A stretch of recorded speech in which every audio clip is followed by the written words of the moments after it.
y'all, Steph Lee, founder of Host Agency Reviews and your MC of Host Week. We are kicking things off a little bit early today with our Friday 15. So I'm going to turn it over to Maureen in just a second.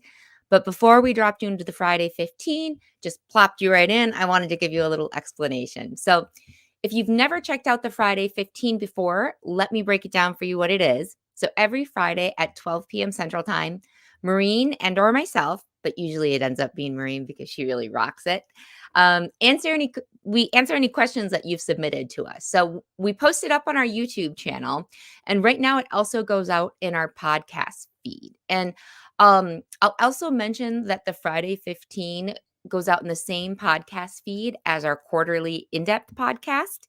And that is called Travel Agent Chatter. It's about successful travel advisors. And we do a really in-depth interview on what makes their agency successful. So if you love podcasts, make sure to subscribe to the Travel Agent Chatter feed on your favorite podcast platform. So let's see. Today we're doing the Friday 15 right after this with Maureen. And then tomorrow on Saturday, we have two special Travel Agent Chatter episodes for you. One is going to start at 12:40, and that's really fun. It's an agency that sells only air, and he sells a lot of it. So to the tune of about, I think it's like $750,000, so $750,000 a year, pre-pandemic, of course.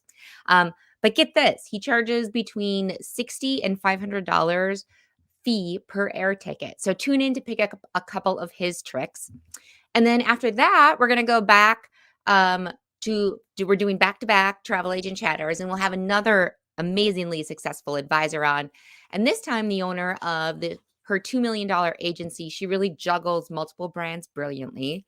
She's going to share some tips on putting together group trips and keeps coming back year after year because she has a frequent traveler program that's really popular. And she'll also give you tons of inspiration on how to market your agency with blogs, radio, and podcasts because she's very skilled with content. So we'll chat with Javon Harley tomorrow at 2 p.m. Central Time. And one last thing before I turn it over to Maureen, it is coming to you, Maureen, I promise. So today is a little special because starting in 2022, we've started to invite co-hosts on from across the industry to help us with the Friday 15 podcast.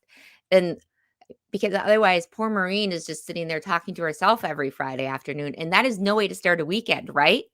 So Maureen's got herself her very first co-host of the year today for today's Friday 15. And with that, let's see what Maureen is up to with her first co-host. Hi everyone, I'm Maureen Bourcy, and thank you for joining us today for this week's Friday 15, which happens every Friday at 12 p.m. Central Time, where we answer your industry questions. So this week we have a special Friday 15 co-host guest from one of our host agencies. I would like to introduce Josh Harrell from Travel Quest Network Worldvia. Joshua, welcome, and thank you so much for joining us today. I am so excited, and I get to be the first co-host. I love it. You do, which is very exciting, and I got to say, it's really nice to have somebody on the other side because it's really hard to talk to yourself. Well, you know what? I wish I could agree with you, but I think I do a fairly good job of that, and I would say many of the members of Travel Quest Network would say the same. So, but okay, we'll go with that. Okay, well, great. Then maybe we should have you do some Friday 15s because after a while, it's like, okay, I do need a little interaction. so this is great. So we really appreciate you coming on today, and so I thought for anybody that's watching us today, if you could just kind of give us a little overview of Travel Quest Network, just give the agents that are maybe looking at joining you just kind of an idea of who Travel Quest Network is. Oh, it's one of my favorite subjects. So Perfect. Travel Quest Network is a host agency that, well, obviously that's why we're here. But we're a host agency, got started back in the 90s. So we've been around for a while and really grew out of our founder's basement. She started the business in the basement, and grew with a few agents. Now we're quite large, and the real, I guess, with host agencies, there's so many similarities, Yeah. but it really does come down, and I'm a marketing guy, so marketing is what I speak all of the time. So the way I like to frame us up is we are the best host agency for anyone who is a true travel entrepreneur or who wants to be a travel entrepreneur. And I really like to make that distinction because I think there are people who love travel and they would love to sell travel. Right. But everyone, all the leadership within our company, we've been serial entrepreneurs. And if you have ever been an entrepreneur, you know that that is a whole other mindset. That is someone who is brave, is curious, has the confidence. Sometimes that confidence goes away every once in a while. You need some reminders. But being an entrepreneur is the scariest thing in the world, and it is the most rewarding thing in the world. And so the way that I like to differentiate Travel Quest Network from other host agencies is we look at our members as the entrepreneurs that they are and make sure that everything within our program really ties to powering up that entrepreneur.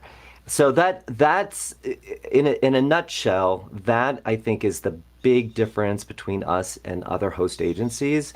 And then when it comes down to it, there's a lot of heart there. We have a phenomenal community of entrepreneurs, like I said, as well as the Travel Quest Network team. It is. I've been in many different industries. I'm fairly new to the travel industry. It's been about 4 or 5 years. So that's still a newbie in the travel world. But I have never been in an organization like this where there is so much community between the clients as well as the company itself. And it is the thing that gets me up every single day. And I know for a fact from what our members say, it's that community that keeps them in the entrepreneur game. Because especially if you're a solopreneur, it can get very, very lonely. And the past few years have really tested us for sure. Oh yeah, absolutely. So, and it's a really good point that really choosing a host agency and picking one that does have the right culture and, like you said, community is really important. And when you're actually calling them, you have a really good idea when you speak to a host agency if it's a good fit for you. So Yeah. that's a great point. So, I have a couple questions for you today. Oh, I love So, a good interview. I'm ready for it. Give it to okay. me. So I know that Travel Quest Network is affiliated with Travel Leaders, which Yes. is one of the largest, if not the largest, travel company in the United States. And this relationship really provides some great benefits for travel advisors. So could you tell me what maybe 2 or 3 of the top perks for an advisor, what they can expect with your affiliation with Travel Leaders? Wow, that's a big question. And so don't tick the box if I go either under 3 or over 3. Excellent. One of the things, I'm glad that you brought that up because our affiliation with Travel Leaders, we are the largest host agency within the Travel Leaders Network Associate Program. So many of the other host agencies are in the affiliate program. So we are fully invested in Travel Leaders Network, and it gives us priority in many, many things. And Travel Leaders itself, it is the largest consortium in the world, and that really gives us so much leverage in working with our travel partners, better commissions, which everybody touts better commissions, and I think that obviously is very, very important. But I think the real power behind Travel Leaders is the fact that it is their belief is you do business with people, not companies. Yeah. So the relationships that our members have with our travel partners that are affiliated with Travel Leaders, it is much deeper than most, and just the opportunities that kind of spring from that relationship is I think it's quite remarkable. Yeah. They have their own marketing programs, award-winning marketing programs, direct mail pieces, email pieces, social marketing pieces, for every single niche that you could possibly imagine. Well, I'm going to say that, but maybe not every single niche. I might be missing out on some very niches, but they have something for everyone, and then for us as Travel Quest Network, that allows us to have this amazing foundation to work from, and then we power up from there. Walt Disney was very famous for plussing things and asking his team to plus things. So I always look at our partnership with Travel Leaders, which is very, very intimate. It's whatever they do, then they have the door open for us to come in and plus it for our members, because first and foremost, it's our members. So Travel Leaders, great marketing, great travel partner relationships, and they've also got a very, very robust education system. And it covers so many topics. I have not even scratched the surface myself, but I think that is the true power in Travel Leaders. But it does come down to the people, and I think that's also why we get on so well. It's a good fit for our personality as Travel Quest Network, if that makes sense. Yeah, absolutely. So, and really being able to take advantage of not only what Travel Quest Network as a host offers education-wise, but also with what Travel Leaders as the consortium offers for education. So very important for the newer people coming into the industry, and also experienced agents as well. I mean, very important. So, Yeah, and I would say for anyone that's coming in new, um, that the consortia and looking at all the different ones, that should definitely play a part in your decision. But for us and with all the other host agencies, it is the other half. Like, what does the host agency bring to the mix? And for us to be the largest associate member of Travel Leaders Network, that is putting us into a class all by ourselves.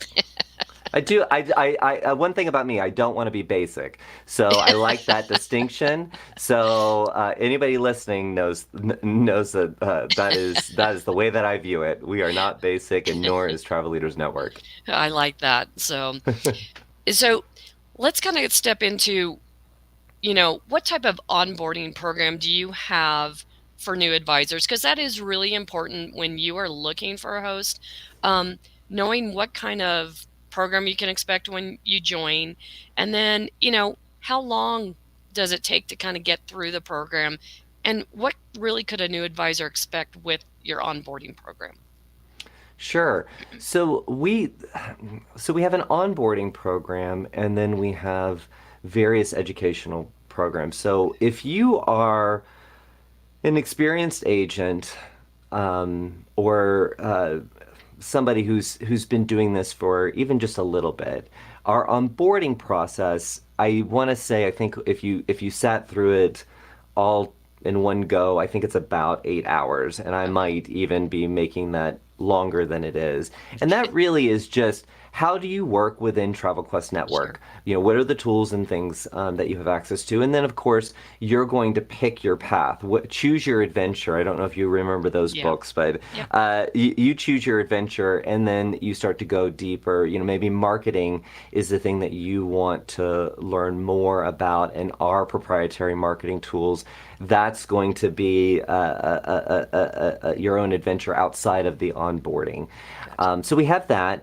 And one of the things that I'm most excited about, and I think those who are coming in new to the industry, and I don't know about what you guys have found, but we brought on more new members to Travel Quest Network in 2021 during a pandemic Yeah. than we have in our entire history. And I think a lot of factors play into that, but one of the things that I've noticed is that it really a big portion of them were professionals, whether they were sales and marketing professionals in other industries, and they got downsized because of the pandemic, Right. and they wanted to take back control. They wanted to have a career that they could control, and they don't have the next idea for like an Apple computer, right? They're Right. not there. They love travel. They want to be in the travel industry, and they know sales and marketing. So what we've done, and this is launching in like February, so next month, is our Launching Your Travel Business the Right Way course. And that is a free course for anyone, whether you've been in the industry or not, but mainly for those who are trying to figure out what are all the ins and outs to having a travel business. So that is a much longer course, and you can take it at your own pace, and you can take it before you even join Travel Quest Network, because we want you to join us because we are the best and the best fit for you. Like you said, when when you call that host agency, is it the right fit? So we want to make sure that we paint the full picture. This is what it's like to have a travel business, and this is what we know works. And oh, by the way, here are the ways that Travel Quest Network can support you. So that is coming out in February. So I anybody that hasn't felt like they're confident to make that decision to start their own business, look out for that. You can sign up for our newsletter at travelquestnetwork.com, and you will be notified as soon as that goes live. Oh, fantastic. That's great. Great to know that. And then, we're kind of coming to the end of the show, but I know you're a marketing guy, so want to make sure that you are able to kind of give one or two tips, really good marketing tips for somebody just kind of starting out, or how to market to their clients, something that you feel is really important when you are just starting off marketing. Okay, this is how you're gonna end the show. We could have a 90-minute show. I'm sorry. Time has definitely flown by. So the biggest piece of advice is know what your passion is, Yeah. and turn your passion into profit. I have seen, and I've done it myself. I am a serial entrepreneur, and I failed at almost every single venture I've ever started. So I'm perfect to advise others on what not to do. Right. But turn your passion into profits. Don't look at, here's everything in the world that I could sell. Here's the thing that I know can, has the biggest profit margin. Don't get distracted by that, because there's only one you in the world. Yep. What are you going to bring to the world? That is your business, and that business can grow, and you can have a team, and it can expand to be a big agency. But when you get started, find what your passion is and figure out the way that you can incorporate that into a business that has a very, very clear brand story. Donald Miller, if you're familiar with him, if you're not, definitely check him out. He has a wonderful book called Brand Story, or Building a Brand Story. And it is a remarkable tale, very easy to absorb, on how to get to that story. Because, and I've seen it, I've worked in the agency world, marketing agency world, for years and years and years. People get distracted, and they tell a story that is not putting their customer, or the customer that they want, right in the center of it. Yeah. So if you turn your passion into profit and build your story around the customer who you want to work with, that is how you will win. It's when you get distracted by the new CRM, or the, oh, look over here at this person killing it with whatever particular niche they're in. What is right for you? Because that's what comes through. Yeah, no, that is fantastic advice. And it's really got to be what you are passionate about, because you can't sell everything to everybody. So really finding, that niche that is perfect for you, like you said, and then taking it, building your brand, off of that is really fantastic advice. So thank you very much for sharing that with everybody today. Can And I say one more thing? If yeah, I hope I don't go absolutely. over. So the other thing is when you name your business, I have a practice because I have made this mistake many times. When you are thinking about naming your business, I want you to do a mental exercise and project yourself into your 80s and you're getting a lifetime achievement award and they're going to introduce you as I'd like to welcome Joshua Harrell to the stage. He is the owner of X company. Imagine that scenario and just think about your company name when you're making that decision because you don't want to be embarrassed by your company name Yeah. a few years into it, and definitely when you're getting that lifetime achievement award for kicking butt. So true. So we're going to close out today, but real quickly, could you just once again tell everybody Travel Quest Network's website so that they can go ahead and visit your website after we're done today? Yes, travelquestnetwork.com, and you can learn all about our programs, our plans, and definitely sign up for our email newsletter because, again, we're the host agency for travel entrepreneurs. That newsletter is not just selling you on joining Travel Quest Network. We're giving you some meaty advice and information on your travel business. So, whether you choose us or not, we definitely want to make sure that you contribute to the travel industry because we love it. Perfect. Well, thank you so much, Joshua, Thank you. for joining us today and providing the audience with such really great information about Travel Quest Network and really some really good advice on marketing. And your travel agency name is very important. So what I'm going to do is I'm going to go ahead and put some links into the comments on articles that we do have, as well as I'm also going to put Travel Quest Network's website into the comments as well. So please go ahead and visit them when you get a chance. And we just want to thank everybody for joining us today.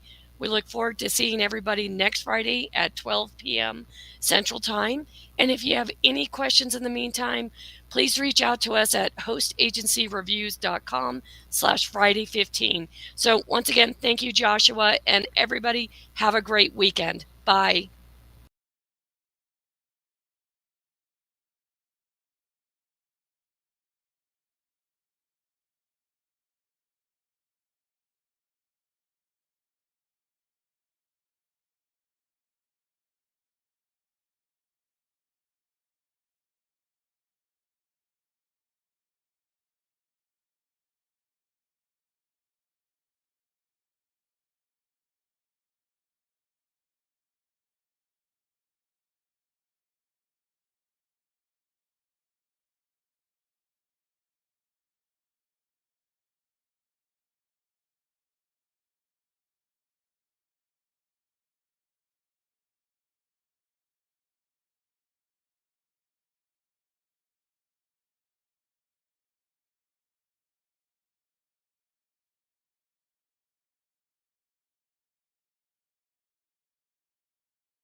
Happy Friday, happy host week, happy almost Chinese New Year's, 新年快乐. So for those that are curious, the Chinese New Year's follows the lunar calendar. So the date changes every year based on kind of the moon and what's going on up there. So it's going to start next week. So mark those calendars, because even if you've never celebrated the Asian New Year before, this is a great year to do it, because January 1st started off like, somewhat okay, but we were in the middle of the Omicron and just not so great. So next week is a time to reset. So make sure to celebrate it. I am Steph Lee. I am the founder of Host Agency Review. I am your MC for this week. And you guessed it, I am also half Chinese. So thank you for joining us today. I am so excited with what we have in store for you. We have had over 1,400 advisors register for Host Week, which, when you realize that this is only our second annual Host Week, and more importantly, the fact that we didn't really start promoting it or putting up the schedule until 2 weeks prior, it is so amazing. So truly, from the entire HAR team, thank you all so much for your support and for joining us this week. And while today is Friday, which I'm very excited about, but while today is Friday, that doesn't mean that we stop Host Week partying. No, we go into the weekend, because tomorrow we have one more think tank from Patty Noonan with the Travel Institute on specialization, and that starts at 12 p.m. Central Time tomorrow. And then we also have two amazingly inspirational stories from our Travel Agent Chatter series. So if you're not familiar with that, the first interview is at 12:40 Central Time, and we're going to be talking in depth with an advisor that sells $750,000 worth of air. This is pre-pandemic, of course, but he charges between $60 and $500 per ticket. So find out how you can too. And then at 2 p.m., we're going to do back-to-back Travel Agent Chatters. We're going to meet an advisor of a $2 million agency that's kind of a content genius. So she has successfully juggled multiple brands. She's created a really popular frequent client rewards program since she moves groups all over the country, or excuse me, all over the world. And they just keep coming back. And then she really excels at using radio and podcasts and different type of content to promote her agency. So tune into that to get some ideas on what you can do at your agency. And since we are nearing Friday and the rest of the HAR team is going to go off for the weekend, I do want to take this time to say a gargantuan, huge thank you to the HAR team. So that's Mary, April, and Maureen for all the hard work that they've put in to make Host Week happen. So I love working with all of you, and I'm in awe of what such a small team can do. It's really amazing. So also a thank you to my mom and my sister who have also helped out a lot. My mom helped me bake the cookies you'll be seeing in just a little bit. And then my sister has really helped out.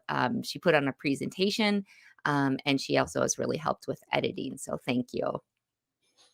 And if you have had just as much fun as we have had during Host Week, remember that the event is recorded, so you can always access it. We're going to put a link in the comments to our Host Week playlist.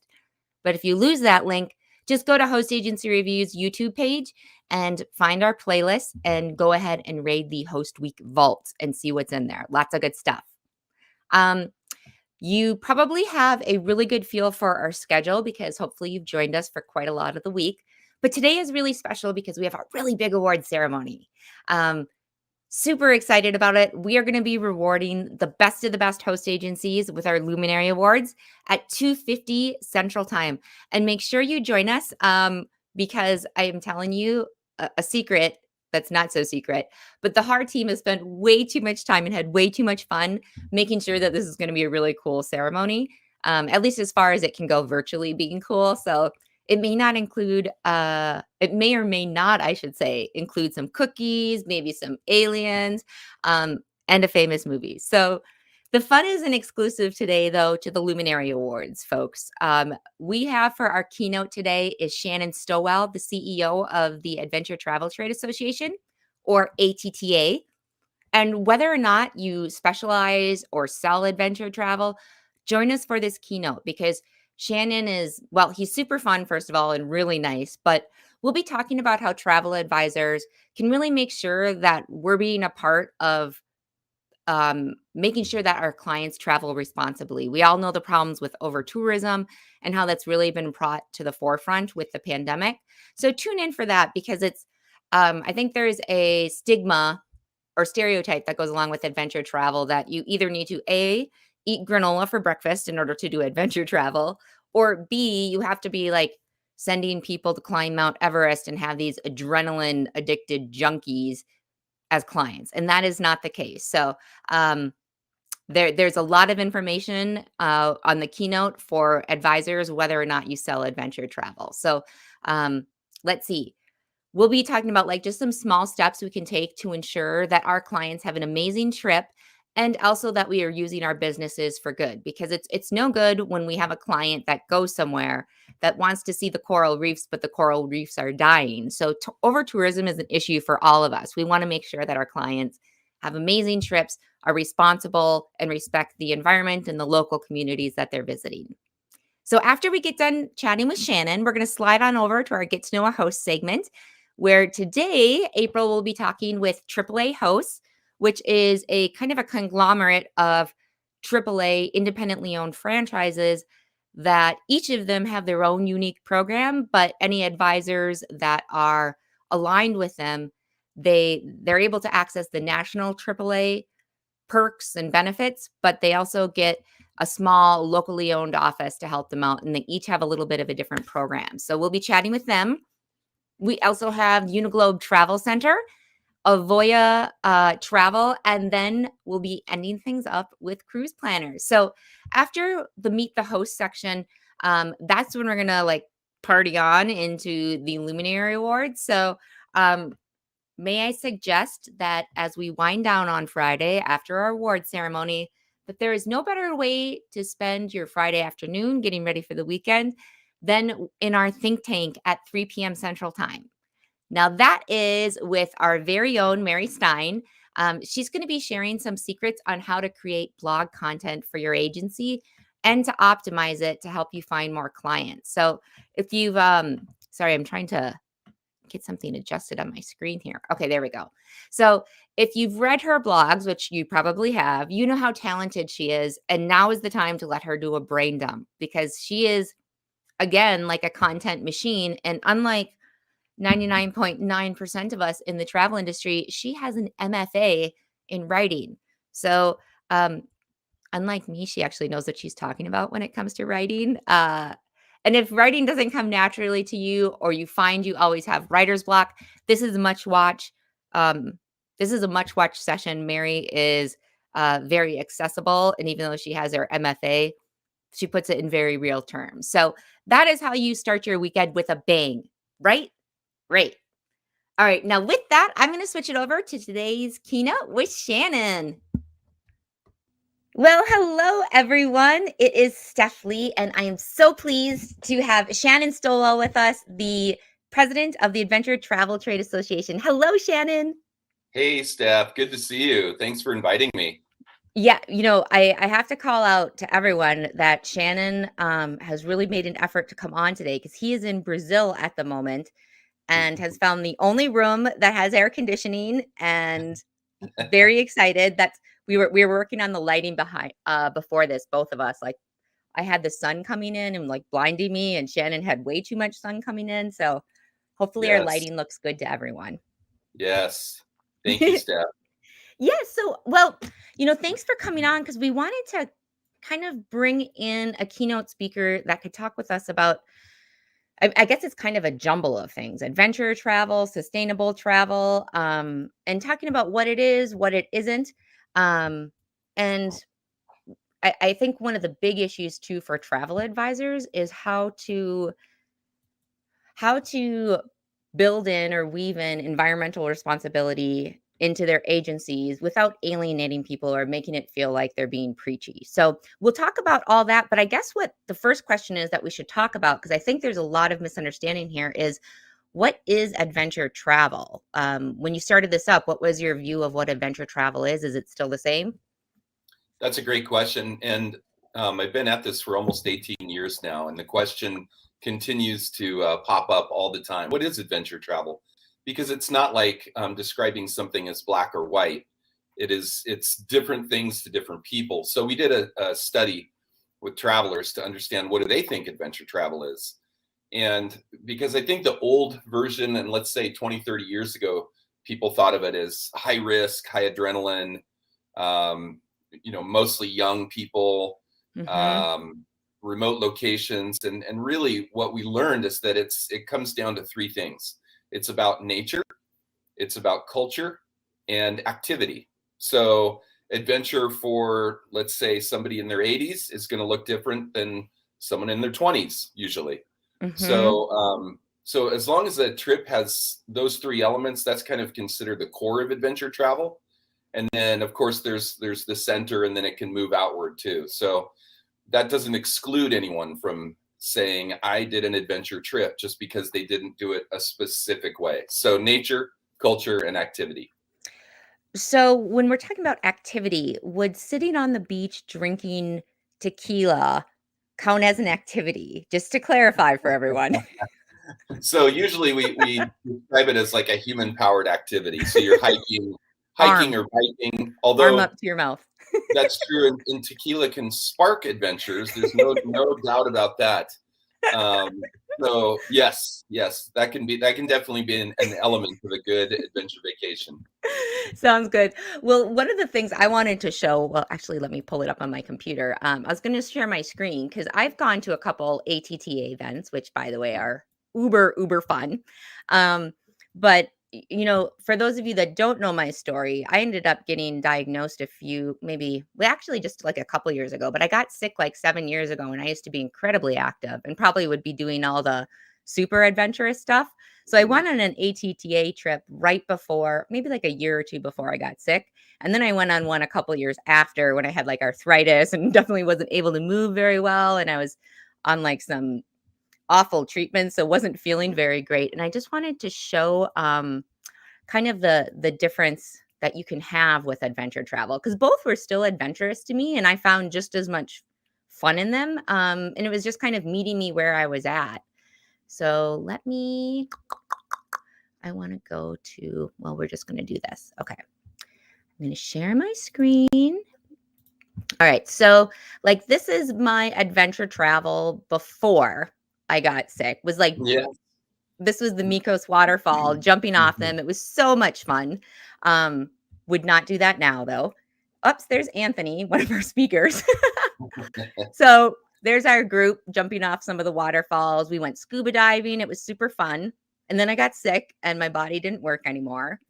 And this was like, we just took a helicopter. We went to Alaska with the ATTA for their World Summit. And this was we just took a helicopter to the top of a mountain. So I didn't have to like actually climb or do anything. And it was really nice. So I think it's important for everyone to remember that adventure is defofinitely a spectrum. And it doesn't, you can be 80 years old and still be doing adventurous stuff like bird watching or, I found a lot of joy in like less strenuous activities. Absolutely. And my parents went to the summit that we did in Switzerland, and our activities looked very different. I went on a climbing trip and they went on a high altitude or a high mountain hike. And it was an adventure for me and for them. And then we had Swiss hospitality in the evening. So there was the culture part. So yeah, absolutely. Adventure is accessible. Yes, definitely. So hopefully everyone that's tuned in has like a better understanding of adventure and how they can fit it into their agency. So, well, now that we're in the middle of a pandemic, that seems to be like the travel industry is going up and down. So what do you feel like, or you have your pulse so much on what's going on in the travel industry? What does the recovery look like? What are people saying is it recovering? What are we expecting in the future? It's really spotty still, Steph. It depends on the destination.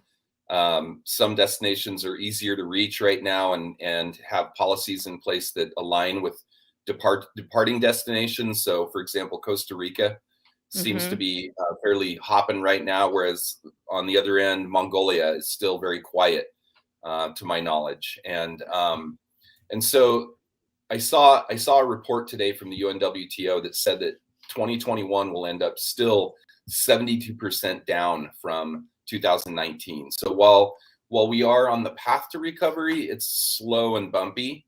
The good thing for adventure and eco is that that's going to be at the forefront of recovery, because it's the type of travel more people are interested in now. Small groups, not necessarily large gatherings like on a giant cruise ship or in a crowded city, or a packed resort. Those are less interesting to people going forward. And so I've seen a report from the World Bank and WTTC that said that adventure and nature is going to be the most important sector for tourism recovery as things come back together. So, you know, I can't be Pollyannish and say everything's rocketing the right direction, because we all know it's not.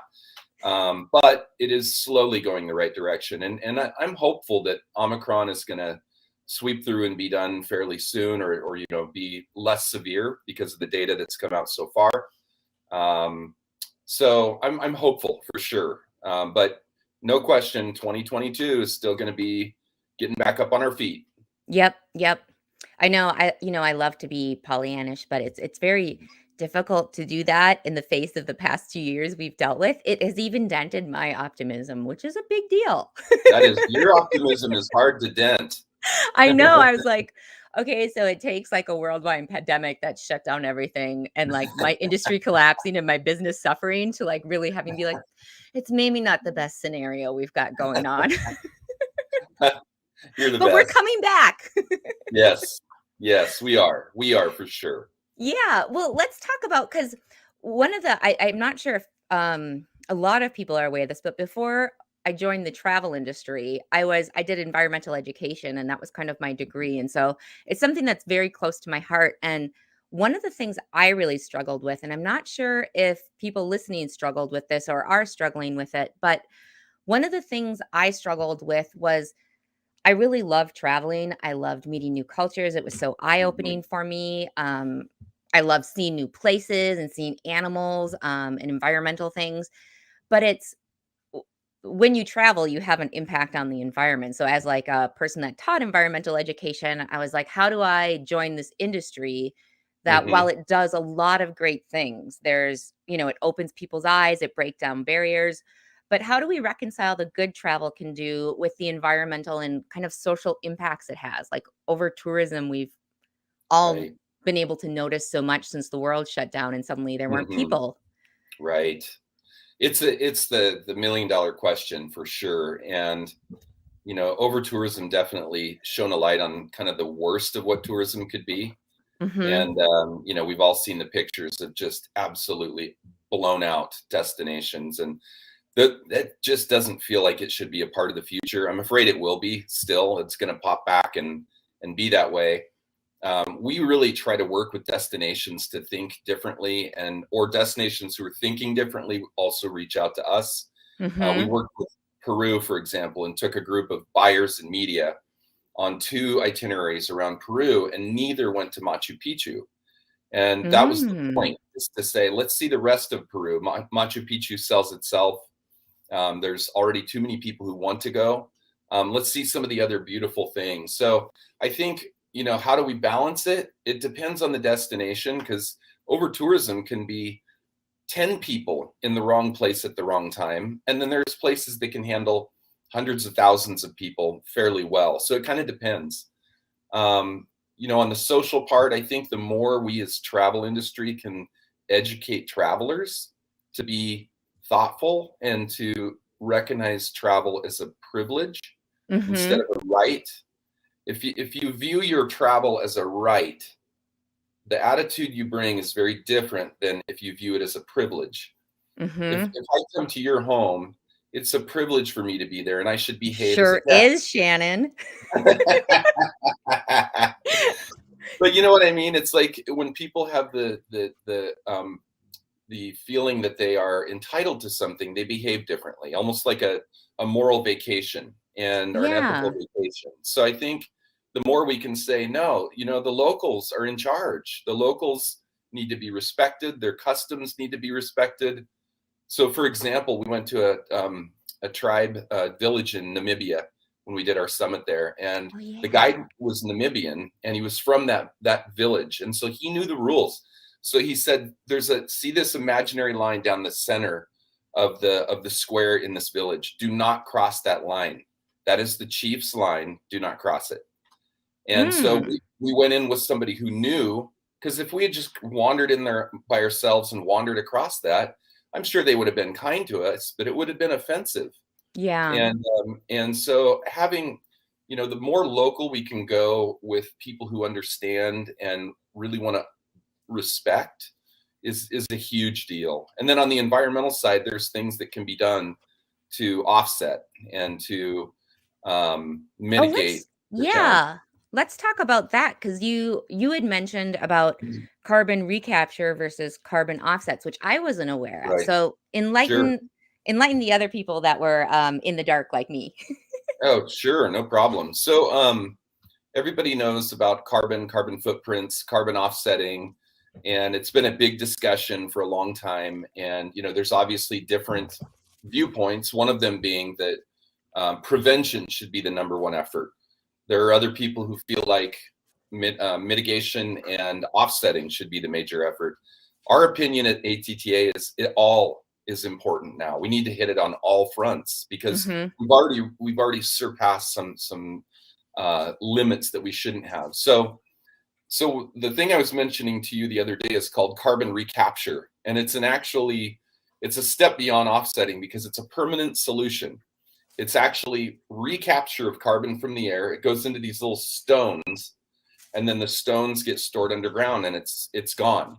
It's back in the earth. And we definitely still need to pursue offsetting and all the other strategies, but recapture is a permanent solution. And that's something that travelers can do now, especially those that feel guilt about flying. We run a program. Yeah, we run a program called Tomorrow's Air, and it's a subscription program. People buy a subscription depending on the level they want to, and they're paying for the recapture of carbon.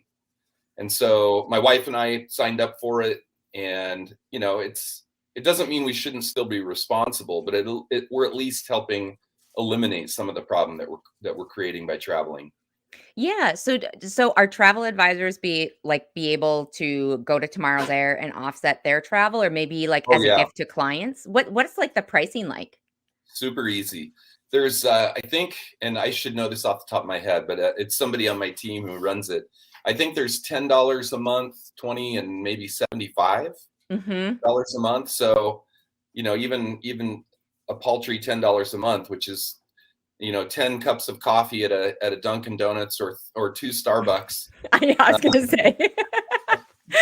You can take, make a dent basically. And so, in fact, we have some tour operators who are now considering buying a single offset for every one of their trips that their customers buy, and they just bake it into the price. Yeah, I was going to say, is that something a travel advisor could work with you on to absolutely. Buy them in bulk, essentially? Absolutely. Cool. And we like to say that we were cool before Coldplay, because Coldplay just announced. That's the worst joke ever. Hey, I'm a dad. Don't worry, I'll edit it out. I'll edit it out. I have to do dad jokes. I know. That was 100% dad joke. So Coldplay just announced that they're actually working with the company that we're working with to do carbon recapture. So we started working with them about a year ago on this process, and Coldplay just announced that they're doing this. So it's cutting edge too.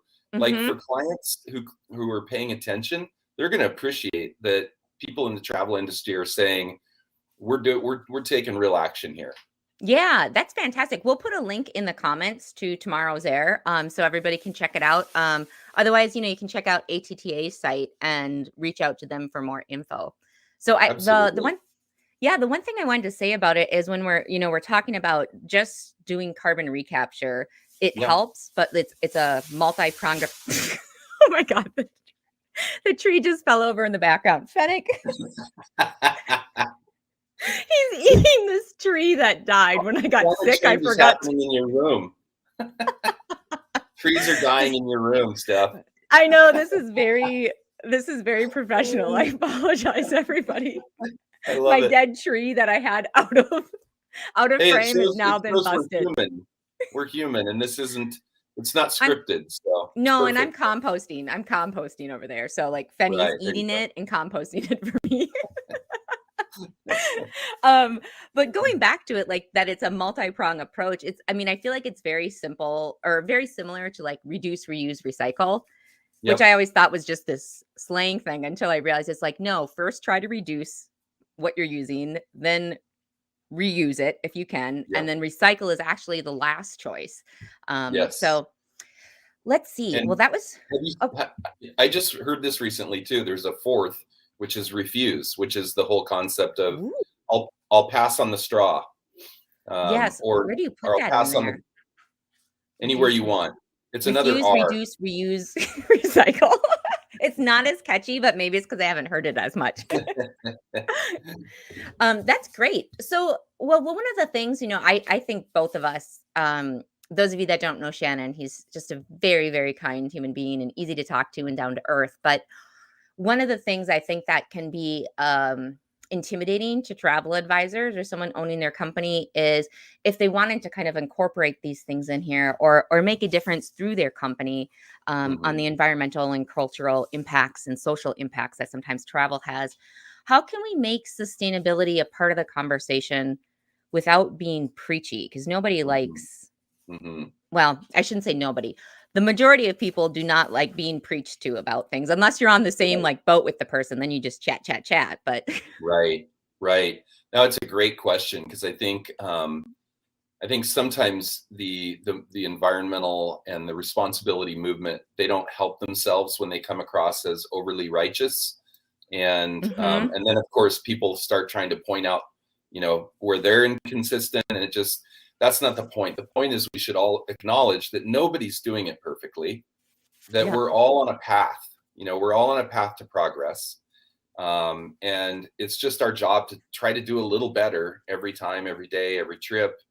And that's the attitude we have in the ATTA. When we did our campaign to try to reduce single-use plastics, we didn't slam anybody. We came out and said, look, we know it's hard, but here's some things that could happen, some things that need to change. And here's little basic steps that you could take to do this. So I think just incorporating it into the marketing, into the website in a non-judgy, non-overblown way, just to say, hey, we care about being responsible. So we're going to ask you to bring a water bottle on your trip. And I know of companies who drive a really hard line, and I appreciate it. They say, if you don't bring a water bottle on our trip, you can't come. Now, I don't know that I would do that, but maybe you should provide the tool to the traveler and say, here's your water bottle with our logo on it. And, for 90% of this trip, we have places that we can safely refill. Or use a Grail, for example. A Grail is a water filtration device. Actually, it's an amazing device, and it actually removes virus and bacteria. So I drank out of the Ganges, out of the Amazon, out of a swimming pool in the middle of India. I drank out of the most unbelievable places and never gotten sick. So there's tools and technology now. So I think, just educating ourselves and then educating our travelers to say, hey, here's a cool way you can do better.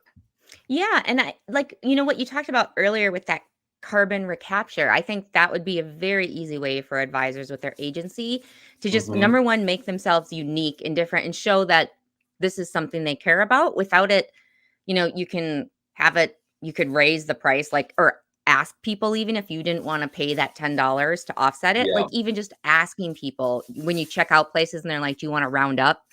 You could do something similar to that. Absolutely. And let me see, I'm going to do a screen share really quick because I'm sorry, everyone, by the way, if this is distracting with Fenny mounting down in the background. Although I think it makes, conferences can be a little bit, you're in front of the TV screen for a really long time. So it's nice when you have a dog knock over a dead tree and start eating it. Everybody loves a puppy.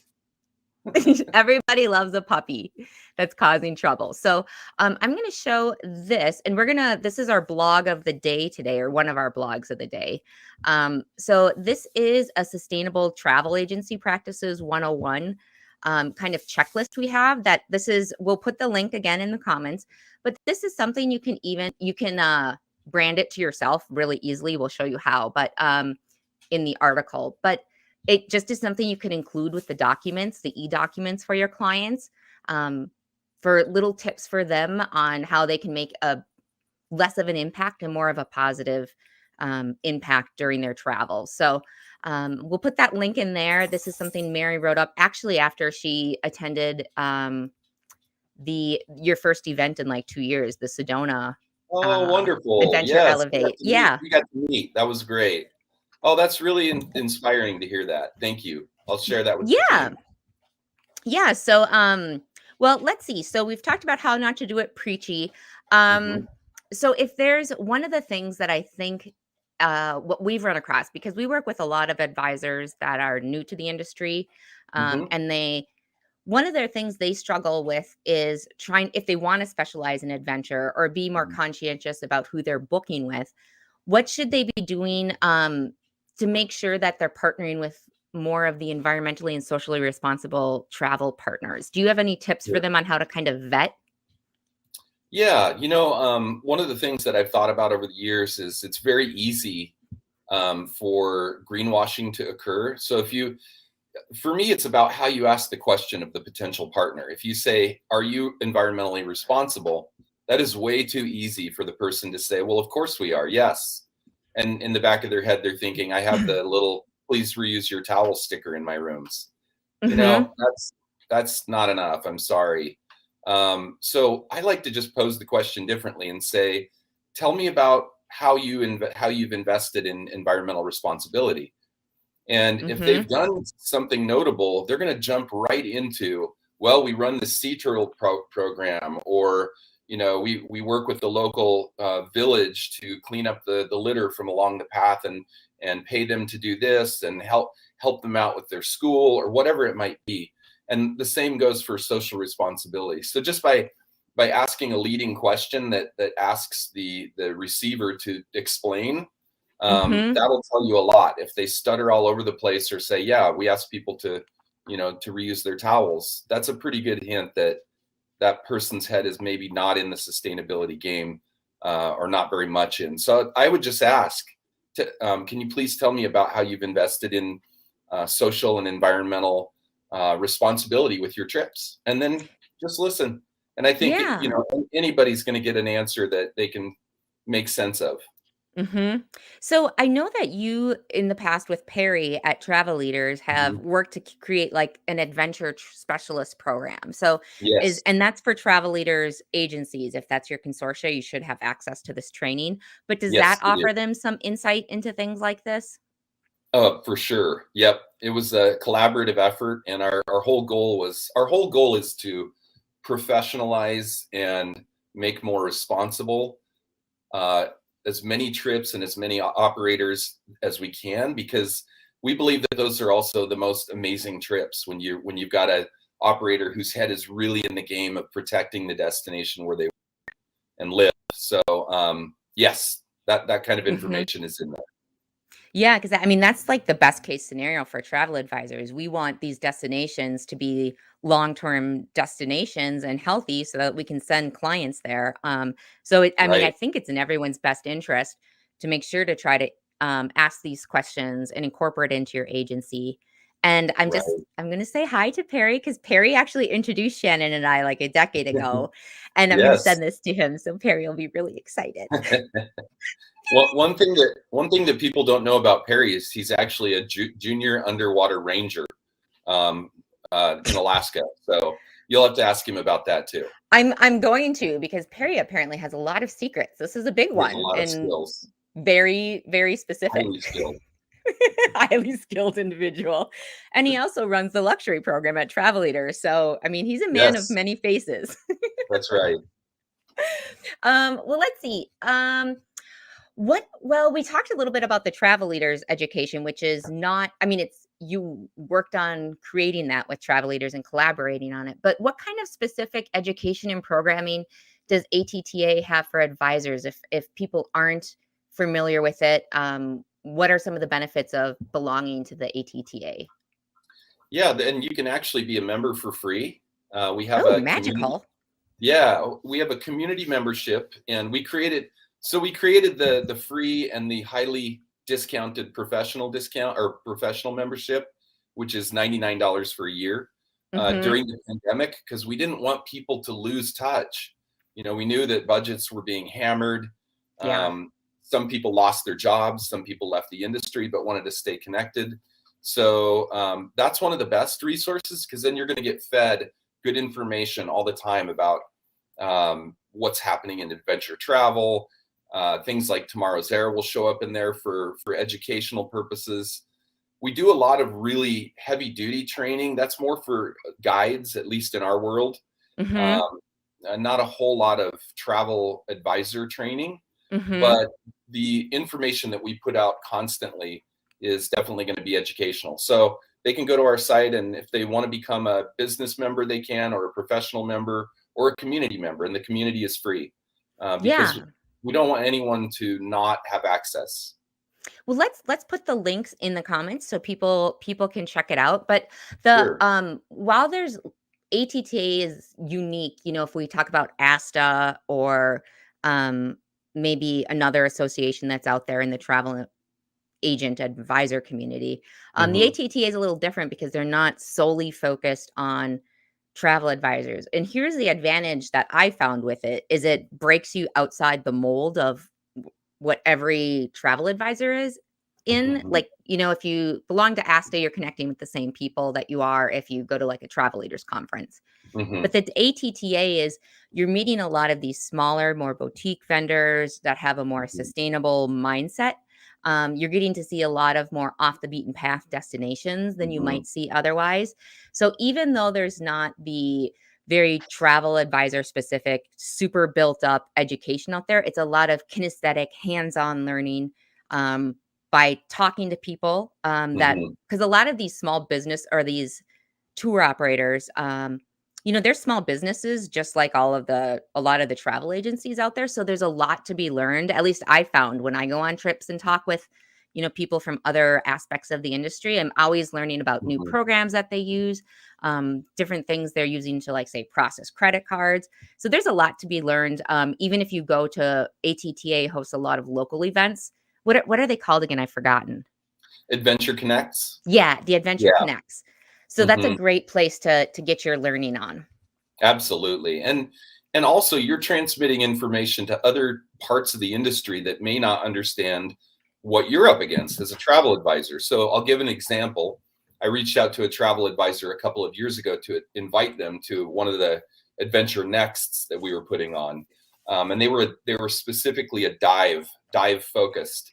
And this was a diving destination. And he explained why he wouldn't be coming and why that destination didn't work for his sales of dives. And that was something I had no idea about. And I was able to transmit that to the destination and say, here are some of the challenges agents are having selling your destination.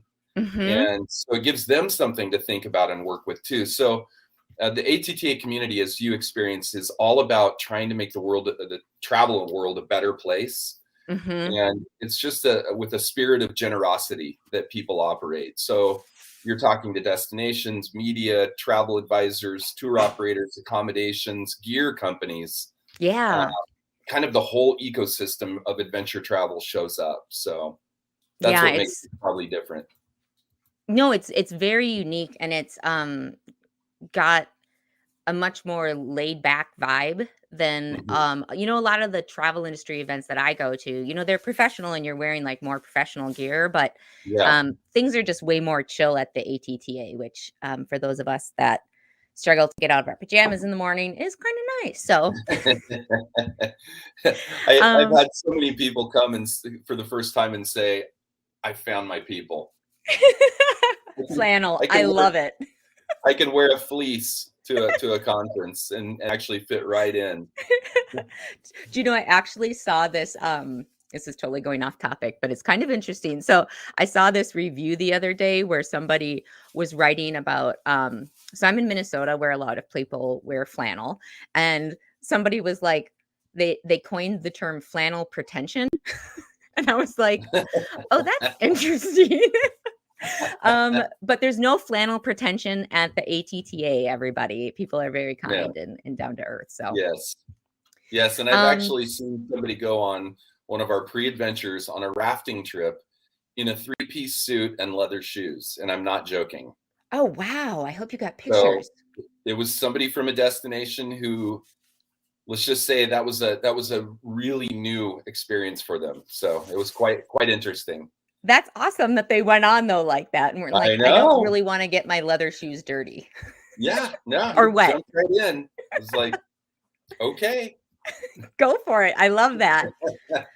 Well, before we close out, I was wondering if you had, I know you're in Brazil right now, and we talked about kind of the 3 aspects that make adventure travel up. So do you have any like cultural tips? Obviously, Brazil is a very big place and there's a lot of different cultures within there, but do you have anything you can share with us, like for cool things that you found while you're in Brazil? Oh, I'll just say I love being in Brazil because people are so friendly. There's a joy of life that is just, it's infectious. And so it's been an incredible time to be here just to learn. People are eager to share the things that they love. I could show you a couple things that I found while I was here. Yeah. Okay. I would love that. Yeah. I told you I might do this. So this is something we're going to eat later today. It's a cacao fruit where, oh, wow. Yeah, where cacao originates from. And so it actually has a fleshy interior that you can eat part of.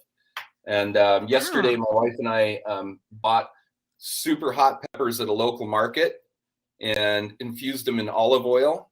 So I'm gonna burn my face off later with that. Excellent. And then Brazil is also known for its stones and I didn't know that. Quartz and crystals. And when we were driving, we did a real long drive to see Gabby's mom last week and did a big loop through the Santa Catarina state countryside, which is absolutely gorgeous. I won't talk about how scary it is for me to drive in a destination I don't know, but we're alive. We're alive. We pulled over to the side of the road and just to stretch our legs. And I looked in the dirt that was cut out in the bank, and there was this little shiny thing. And so I got the jack out of the back of my car and got the crowbar and started scraping the dirt and pulled out this incredible crystal. Oh my gosh. Just on the side of the road. So is the bottom part of it, is that dirt, or is that just like dirt covering the crystal? Or it's a rock and it's just connected to it.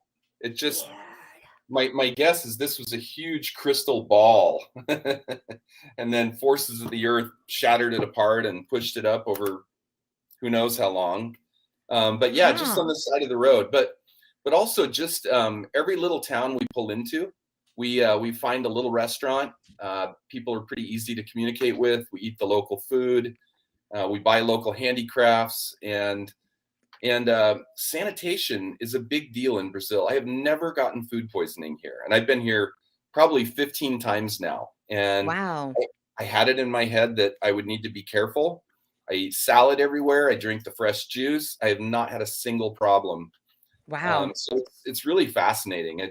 I love Brazil. It's just a wonderful destination. Yeah, that's fantastic. Well, Shannon, thank you so much for chatting with us and kind of broadening, hopefully, people's perspective about what adventure travel is, and as well as how they can incorporate some social and environmentally responsible things with their agency or get more involved and plugged in with the adventure community. I really appreciate, especially because I know it was hard to get internet and, find a place with air conditioning and good lighting. So thank you for coming on. Oh, it's always a pleasure to talk to you, Steph, and I'm honored to be here.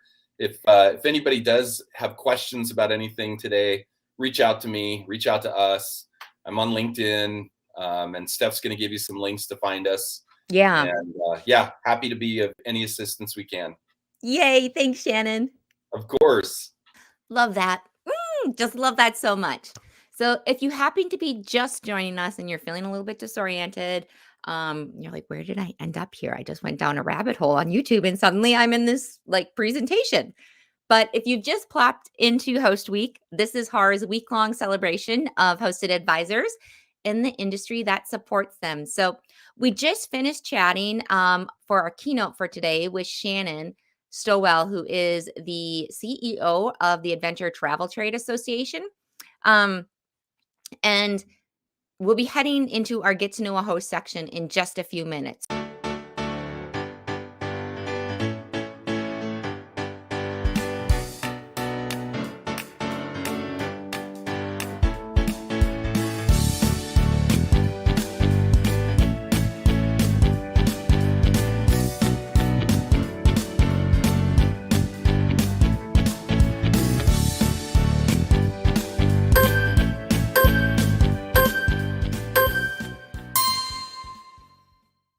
Hello and welcome back. I'm Steph Lee, and we are ready to kick off our very last Get to Know a Host segment for Host Week.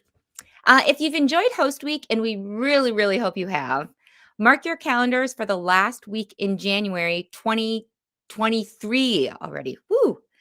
We've got a lot to do before we close up shop today, so let's get things moving along. We are kicking it off today, our Host Week, with our Get to Know a Host section with AAA.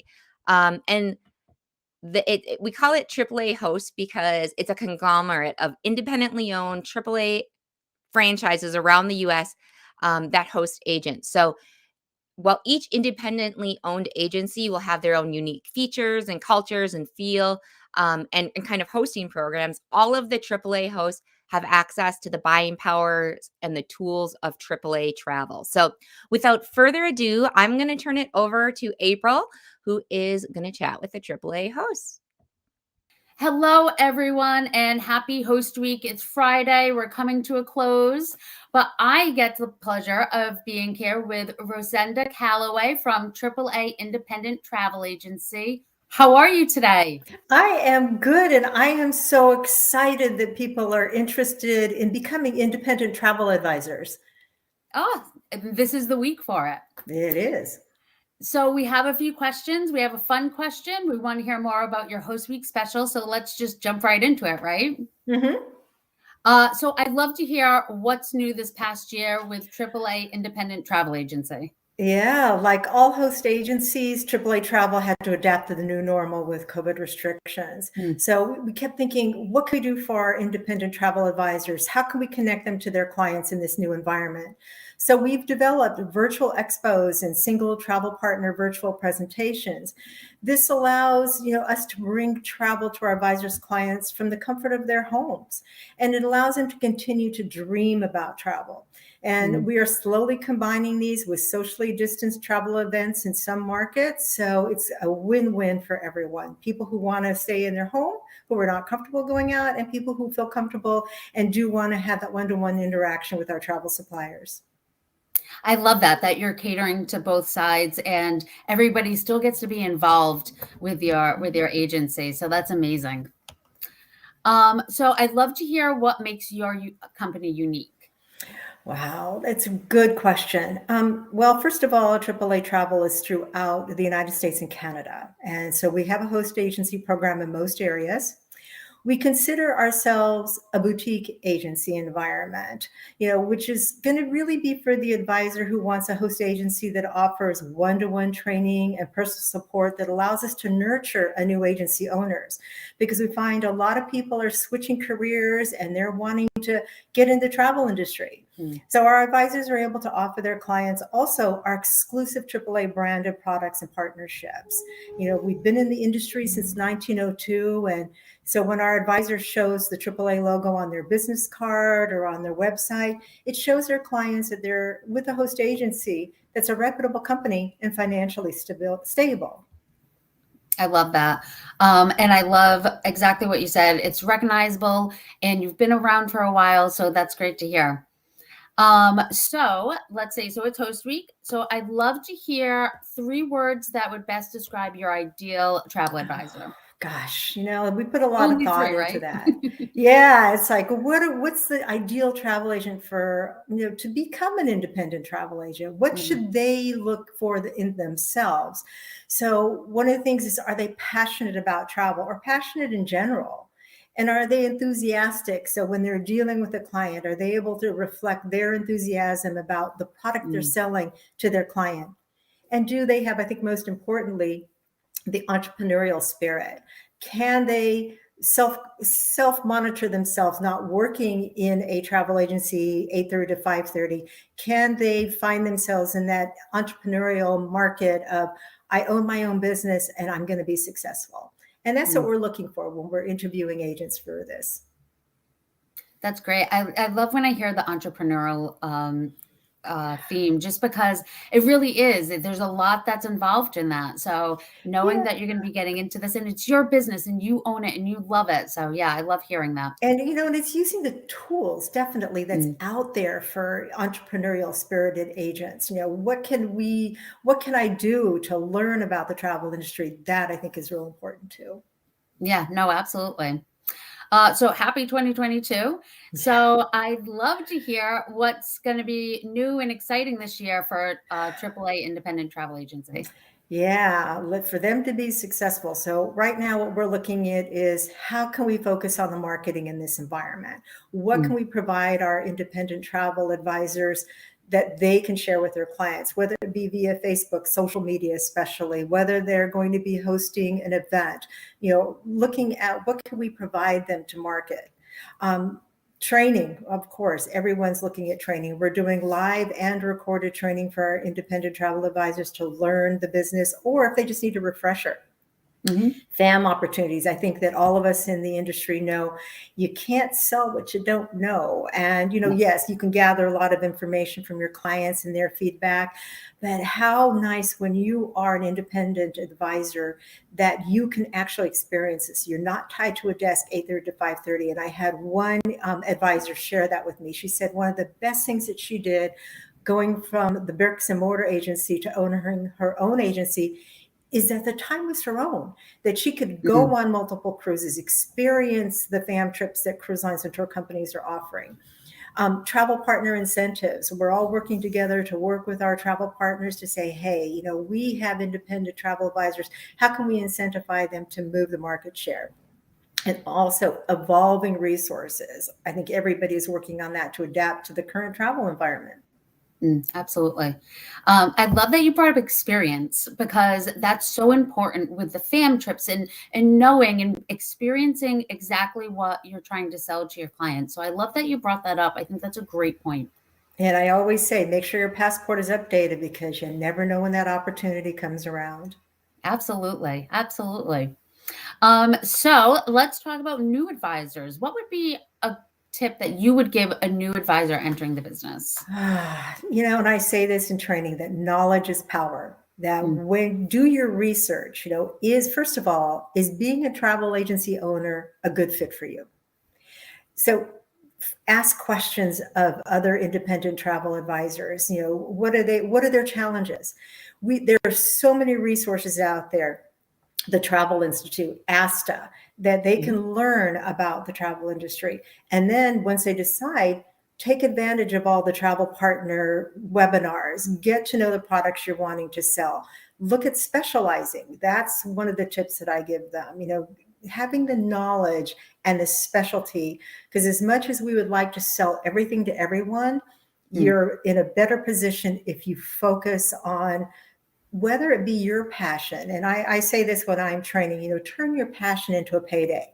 And that passion is going to turn you into a specialist for that product or that niche market. And that's one tip that actually, those are multiple tips for new travel. Sorry. That's good. We'll let it slide. Thank you. Yeah. I love that chat. What was it that you just said? Turn your passion into a payday. A payday, yes. I might steal that. So I think that's a great way to put it. It really is, because how many of us, for example, I am a crocheter, knitter, and making quilts. Crafting, getaways, retreats, cruising. People don't think about that. What culinary experiences do you love? And you know that you can go to Italy and have that culinary experience. So how many, Italian restaurant owners do you know? So turning your passion to payday is thinking beyond that client coming to you and telling you what they want, or asking you, you need to put it out there. And so anyways, I'm sorry. I'm no, I love that. I think that's digressing. Great advice. And it kind of gets you thinking, a little, outside the box to be Oh, cliche, yeah. but not just here, sell travel.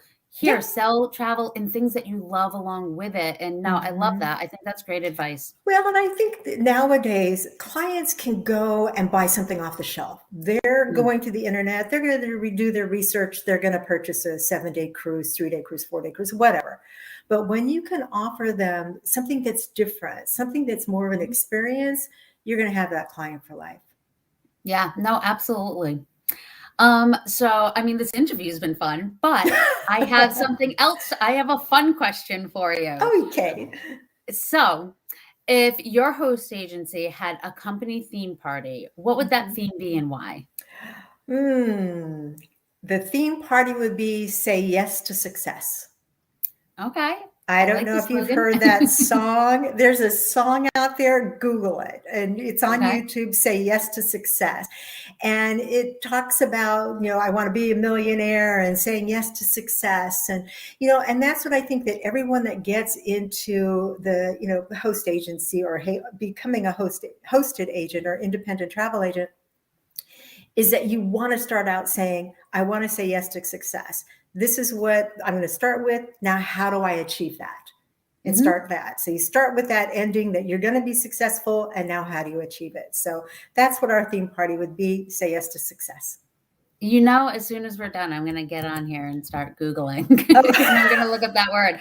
It's really cute, very catchy tune. So yeah, we would play that at our theme party. We'll have to get like a whole dance for this party that we're gonna have, right? And get a dance and get it up on TikTok and it'll go viral. And I have big plans now for this party. Oh yes, good. So lastly, it's Host Week, and I hear you have a Host Week special, so I'd love to hear about it. Of course, like anything, we offer so much to our independent travel agents, and we feel that in the market that we're not charging a lot. But the host agencies for AAA, we've decided we're going to waive that fee for Q1. So we've got your folks to be able to think about it. So they've got until the end of March if they want to join us, and they mention Host Week or Host Agency Review, they'll get their fee free. That's so generous, and I love to hear that, and that's so exciting. What we're going to do is we'll actually put in the comments the link to it so people can go right to it and check it out. And thank you so much for being here and taking the time to talk to us and experience Host Week with us. Oh my goodness, it's been my pleasure, and thank you so much for being a grand host. No, my pleasure. And so onward with Host Week and looking forward to more. Thank you so much. Thank you so much. Bye-bye. Bye. Well, that is just fantastical. Startup fees waived through Q1. What a deal. Thank you, Rosenda and the AAA team. So one thing I want to mention about AAA hosts is when you click on their link to their profile, it's going to look a little bit different. And the reason behind that, you'll notice that their profile, looks different from other host agencies in some small ways. So that's because, again, all of the AAA hosts on that profile are independently owned and operated AAA franchises that have banded together to grow their host agency division. So again, you get the power and the tools that come with a well-known consumer-facing brand, but kind of the smaller feel of a local agency, depending on which one you pick out. So when you're on the AAA post profile, make sure to scroll down and read about the different hosts that belong to the AAA hosts conglomerate, we'll call it. So let's see. All right, time to move on to our next host interview. And April is chomping at the bit to interview Uniglobe Travel Center. So I'm going to turn things over to her. April, it's all you. Hello, everyone, and welcome back to Host Week. I'm sitting down with Summer Corbett from Uniglobe Travel Center. Hi, Summer. How are you today? I'm good. I'm happy to be back. I love this. Thank you. We're so excited to have you again and talk all things Uniglobe Travel Center. Sure, I'm ready. All right. Well, so I have some questions. I have our fun question as always, and we'll get into your Host Week special at the end. So let's jump right into it. Great. We'd love to know what Uniglobe Travel Center has been up to this past year. Yeah. I think what a lot of people have been up to cancellations, mad bookings, cancellations, mad bookings. Every time someone saw a light at the end of the tunnel, the bookings went crazy. So I think that is a great sign for when we don't keep having hiccups. So there's been a lot of that, but one of the big changes we made just over a year ago now, so it basically was all of last year, was that we joined the consortium Virtuoso. And that has been incredible. Our agents have been very happy. They just put out such good materials when it comes to marketing. And it's really drawn a lot of agents because they understand sort of the prestige of Virtuoso. Also, we're seeing that our agents are skewing more luxury. So Virtuoso gives that option of, more luxury suppliers and more options. It doesn't mean you only have to book luxury. We get that question a lot. You can still book, mid-range suppliers or budget suppliers, but we just have created more opportunities for luxury because that's where our agents were headed. So I would say that's probably the biggest thing. And then of course we've added as much training and development as we can over the past year, so that when we do have those down moments, people at least can take that opportunity to learn. And now with all the new rules and restrictions and policies, there's a lot more to learn. So those are probably the biggest things over the past year. I love that. Sounds like you've been super busy and had some great things this past year. It felt very busy, I will say that. So jumping right into the next question, I'd love to hear what makes Uniglobe unique. Yeah, I would always first and foremost go to relationships. It's been tough. Everyone knows it's been tough. And I am honestly amazed by the kind of camaraderie of our agents, even when things were dead. And so I am really impressed with how much emphasis on relationships, not just with us and the agents, but also between the agents and then also with our suppliers. And I think that you don't always get that everywhere. And it really does. It sounds cheesy, but I say it every time. It's a family. And there's been a lot of encouragement and a lot of advice, and we're bringing on a lot of new agents who are getting a lot of help from the experienced agents. And I think that makes the difference in the agents that do well, is that they have those relationships with our staff and the suppliers and each other. I love hearing that it's not just you're out for yourself and there's one person. And I love that, like you said, the camaraderie, and they're talking to each other and learning from each other. That's so important. And it's so great to hear that you have that at Uniglobe. Right. And honestly, we start that precedent kind of from the beginning, because we have our Mentor You program that's 3 months of coaching, but it's weekly one-on-one calls with your coach. So you're getting to know someone, week to week for your entire training of learning how to be a travel advisor. And then also we do meet and mentor calls once a month, which is a group call where an experienced agent comes on and talks about maybe how they do accounting, or they're an expert in travel insurance. So we sort of instill that from the very beginning to stay connected and have those relationships. And that really transfers over to having those relationships with your clients, because ultimately that is what's going to make the difference. Yeah. So important. Staying on the travel advisor route, I'd love to know 3 words that you would use to best describe an ideal travel advisor for Uniglobe Travel Center. Yeah, I'm going to piggyback off the last question and just emphasize engagement, because the agents that do the best, whether they're experienced or new, are the ones who engage. So they take advantage of our private Facebook page to ask questions and advice. They take trainings. They show up to webinars. They come to conferences have been virtual, obviously, but we're having a real conference in person, fingers crossed, this year. And we have a lot of new folks that are signed up. So I think that is really important, is to stay engaged with the community, because it's kind of easy to get off track when you're just by yourself and you don't have that support system. The other thing is, we are looking for people who want to build a business, not just get, free travel perks or do this as a hobby.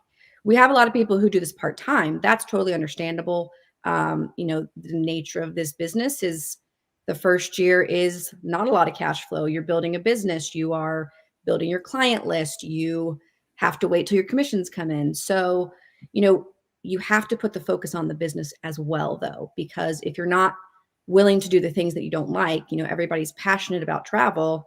Not everybody's passionate about doing their expenses or doing their taxes or staying on hold for 3 hours. But that is part of the job. And you have to understand it's not just the fun piece. You have to run a business and run an agency. And that's why we put so much emphasis in our Mentor You program on the agency and business side, not just how to be a travel agent. I get one more, right? That was 2? Yes. Okay. Honestly, I think it's hustle, especially in what we've seen the last 2 years. It's not going to happen for you. It's not, I might have even said this last year. It's not, if you build it, they will come. People think, oh, we'll have a website, so people are going to flock to me and I'm going to have tons of business. And that really, truly is not how it works. And also, I think people coming in new sort of think, oh, well, if I find the perfect host that has all the tools and the right suppliers, it's all going to fall into place.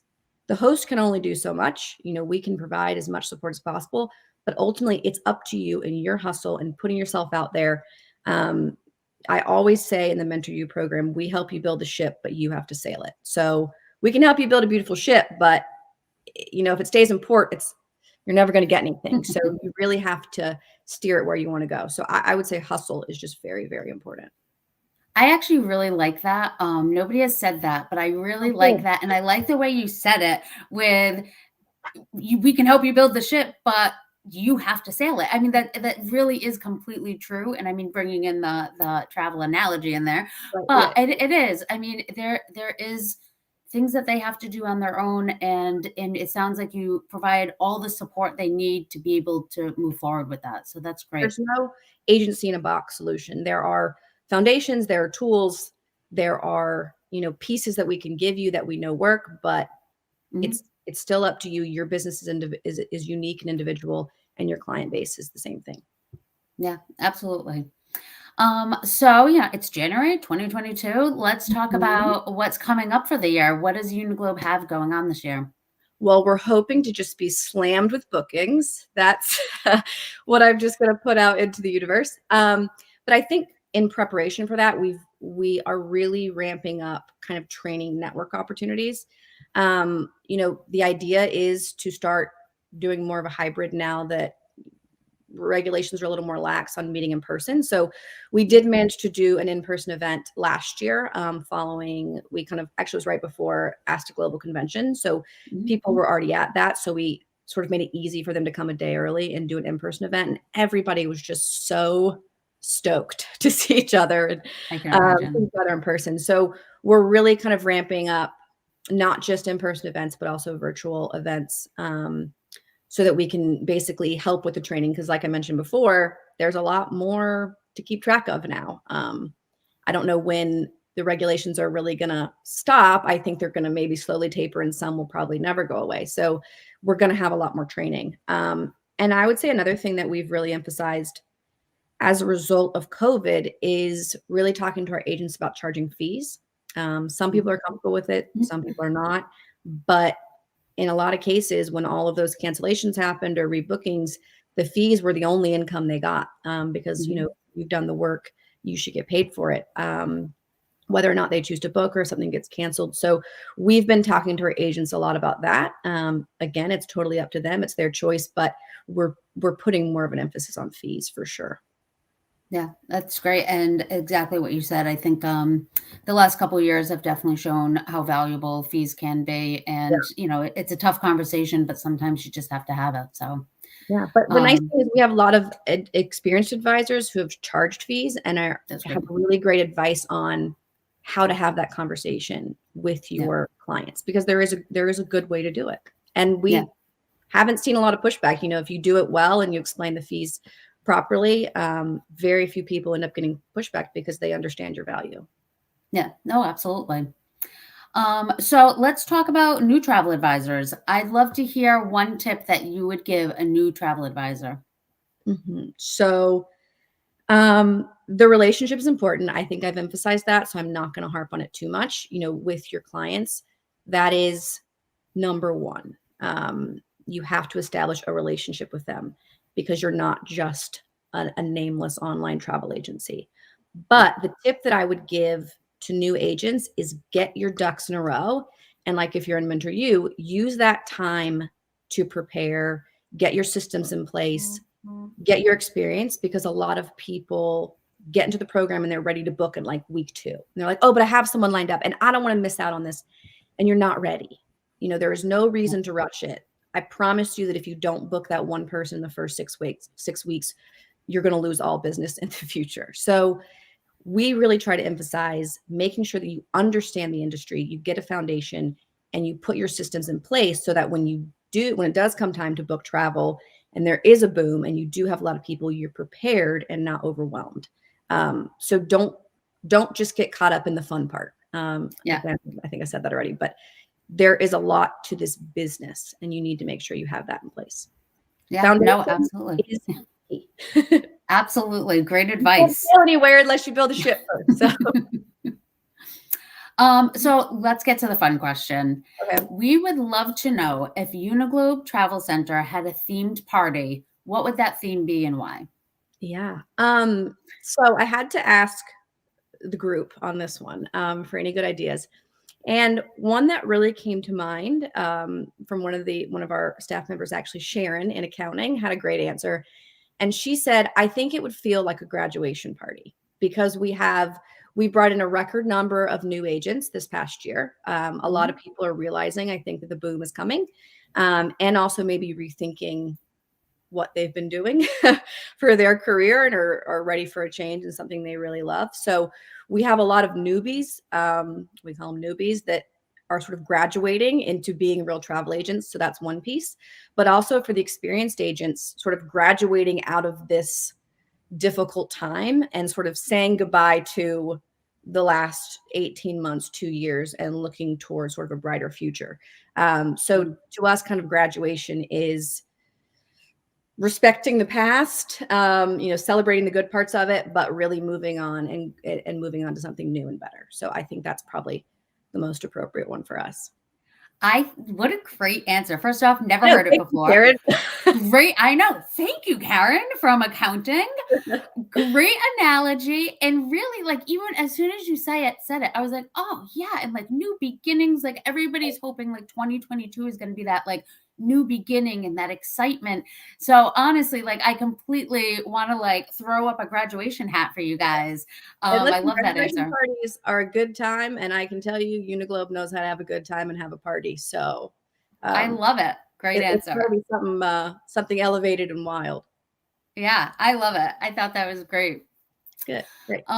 So lastly, we'd love to hear about your Host Week special. Sure. Yeah. So what we're going to do is if you join the Mentor You program, so it's for new agents or relatively new. So maybe you have, less than a year experience, or you're not that experienced. You've only done a few bookings. If you join the Mentor You program, there is a $4.99 initial fee. We're not discounting that because we want you to have some skin in the game. We want you to stay committed to that 3-month program. Like I said, it's weekly calls for 3 months. But we are discounting or kind of waiving the first 6 months of a monthly fee. So we give you all the tools you need. We give you marketing tools, a CRM, a website, support. So there's a lot of tools that we'll give you from the beginning, but because things are a little uncertain, we want to give you a little extra time of just getting your feet wet, building up your business, trying to make some bookings before you have to pay our monthly fee, which is $50. So 6 months free if you sign up. I don't know what date I told you it runs till. So I'm sure it will be somewhere on the Host Week specials and site. Yeah, well, we're going to actually put in the comments a link to that. Okay. So you can go right over and check that out. Okay. And Summer, thank you so much for being here and talking to us about Uniglobe Travel Center. It's always a pleasure to have you. I know. I love this. Honestly, Host Week has been, it was great last year. I really hope you guys continue to do it. It's one of my favorite things. So big kudos to you. Thank you. Thank you. Yeah, we love it. It's super fun. So, and we get to kind of connect with everybody that we don't get to always connect with. So this is great. So thank you again for being here. Onward with Host Week. Definitely check out that link and Uniglobe's special, and we will see you later. Thank you, everyone. Bye. Thanks. Well, Summer, don't you worry because I have your back always. For those that have UTC on their shortlist, the fabulous deal of 6 months of free membership is going to run through February 5th. feeling really on top of life right now that I was able to give that information. So before I screw things up, let's jump over to our next host, Avoya Travel. Passing it over to you, April. Hello, everyone. Welcome back for Host Week. I'm sitting down with Chris Green from Avoya Travel, an American Express travel representative. Hey, Chris, how are you? I'm great, April. How are you? I'm doing very well. Super excited to be here with you for Host Week and to talk all things Avoya Travel. We really appreciate the opportunity. So we're ready to talk about Avoya just as much as we hope you're ready to hear about us. You know we are. So let's jump right in. We got some great questions. We have a super fun question, and it's going to be awesome. Great. So we'd love to hear what Avoya Travel has been up to this past year. So it's been a crazy year, right? I mean, for everybody, no matter what industry you're in, and certainly in the travel industry. But for Avoya Travel, our focus has really been on our independent affiliate network. And so many exciting things have happened over the last, year plus, as far as new innovations and our best-in-class resources. We launched a new marketing resource center, and it's filled with deployable assets that help you reach and resonate with your clients. And these are assets that can be customized to each agency's own branding, or they can be deployed as a co-branded asset. And we're talking targeted marketing campaigns, material based around specific vendors, marketing assets for those still holding future cruise and tour credits, and some really amazing promotional and inspirational content. And all of it comes with a step-by-step guide on how to use it and get the most efficient use out of that material. And this is a real amazing one. We launched Avoya Conversations, April. It's our innovative SMS program that allows for the members of the Avoya Travel Network to directly text their clients from our amazing patented Agent Power platform. And this keeps the conversation in the traveler's record so that all of that vital communication stays in one place. Let me tell you, a real game changer there. And it makes it so easy for the members of the Avoya Travel Network to stay in touch and stay up on that latest back and forth, which is so vital. And then one more thing I'm really excited about from the last year is we launched our new Avoya Smart Lead program.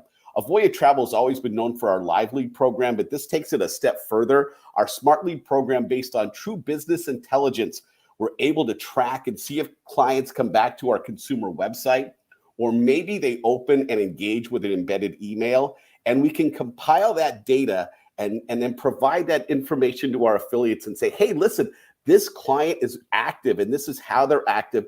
And then our affiliates can make that strategic decision as a business owner to reach out to those clients and best service their needs. And this proactive approach and the sales from those Avoya Smart Leads have led to millions and millions in additional gross sales for our network. And if in 2022, your partner's not focused on business intelligence and the power that that data can provide for your agency, well, you're selling in the past and really not selling for the future of our industry. Okay. First off, Chris, I love your passion and your excitement for all of this. So right off the bat, you've got me sold. But when you like all of this, I'm a marketer. So when I hear this, like my inner marketer is like, oh, this is so exciting. I mean, to have all of, first, you have a lot of it in one place, which makes it so convenient to be able to see your interactions with your clients all in one place. Unbelievable. And just everything you said, because not everybody's a marketer. So to be able to offer this to travel advisors is huge, and it saves money and it saves time. And I mean, it's just going to help your business all around. I love everything you had to say. That's great, because those live leads and now the smart leads really are just a game changer for our independent affiliates. It just puts them top of mind and puts them right there in front of clients. And that's how you make sales, right? Oh, absolutely. As in HAR, we get so many questions about leads. So to hear that you're being proactive with it and helping your advisors get those leads, that's so important to the advisor that it's amazing that you've taken that extra step to make sure that they have that asset. Thank you. So I'd love to hear what makes Avoya, well, on top of all of that, I'd love to hear what makes Avoya Travel unique. I mean, I'm obviously biased, and I think just about everything about Avoya Travel is unique and the Avoya Travel Network. But if you look at our whole business model, April, it's based around a shared success concept.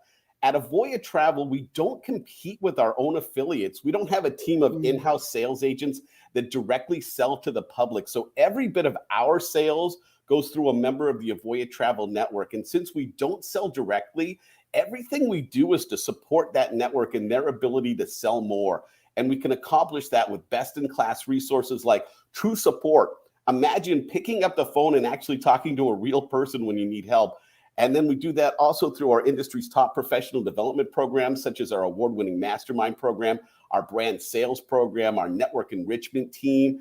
And we tie it all together with just the most amazing technology offered by any host agency.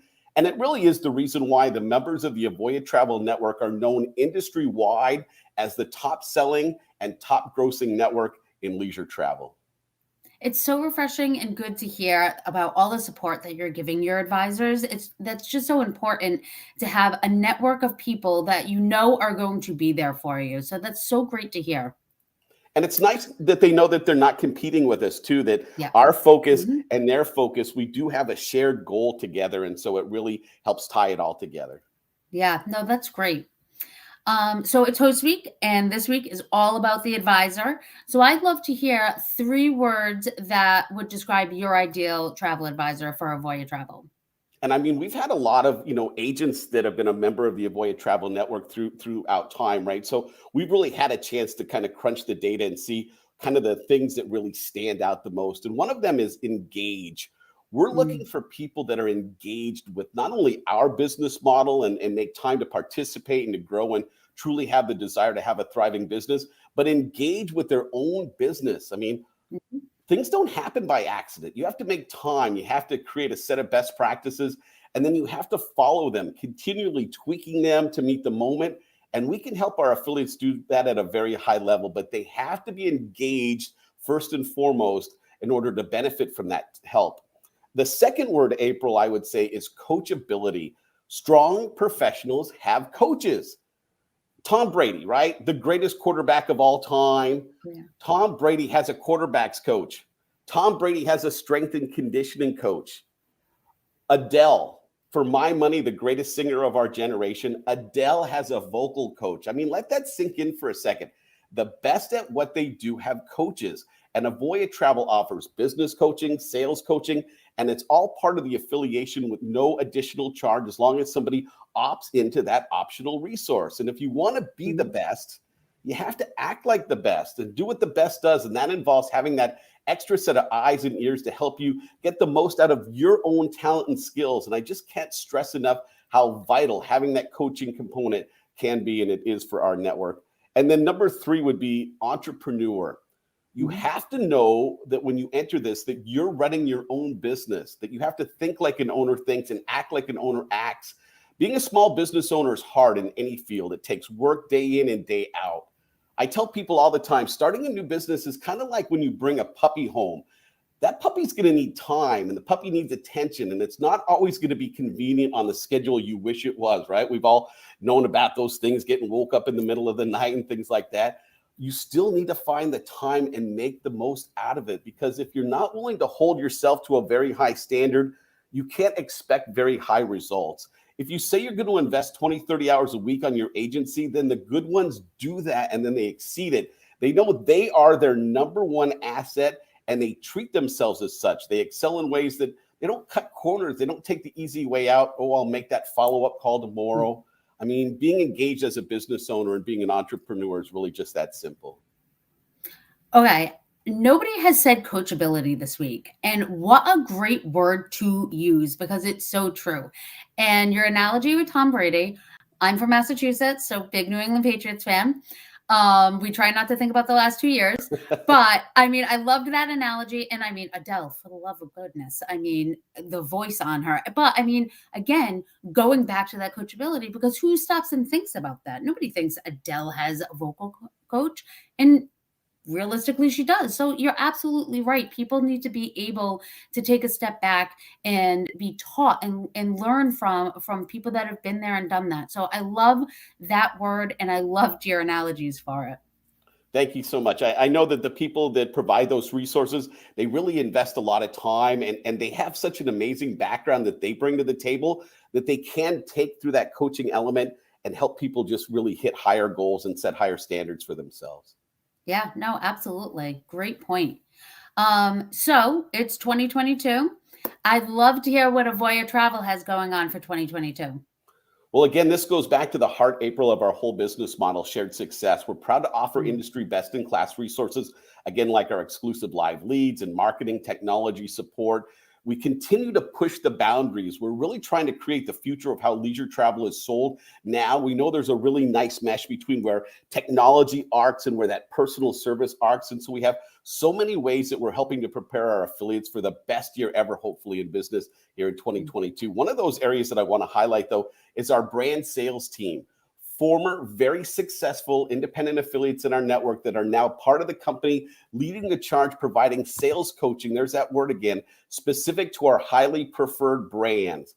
A team of travel professionals that knows these brands inside and out, and they can help the members of the Avoya Travel Network that participate, again, in this free and optional resource to become true brand experts in a way that resonates with their clients, helps them sell more, generate more commissions for their agency, all the big benchmarks. Again, this goes back to one of those words we discussed, coachability, because the best have coaches no matter what field you're talking about, and we're proud to offer that resource to our network. And another area for those new and those who join our network, both experienced and our highly successful new to travel program, is our recently unveiled Foundations for Early Success program. We know how vital it is to hit the ground running, and this program is designed to help lay down that vital foundation for future success. It involves 6 dedicated sessions. It covers weekly topics, things like working leads effectively, effective communication, because at the end of the day, you just don't want to make noise. You want to make a point that drives the process forward. It's about creating the systems your business will need to maximize your efforts, your agency metrics, because again, numbers don't lie. And in the first 90 days, which is what this program covers, and we've had a small sampling size because we beta tested some of this at the end of last year. And so far, the results are really amazing. I mean, agencies hitting their goals earlier, generating sales quicker, having fewer customer service issues, all the things that you really want from that kind of a program. That sounds amazing. And my goodness, 2022 for Avoya Travel sounds like the place to be. I love hearing everything that you have going on. I almost can't wait until next year's host week, so I can talk about more about what you just talked about and reflect back. We have lots of travel advisors watching right now. Let's focus in on the new advisor. What is the one tip you would give a new travel advisor?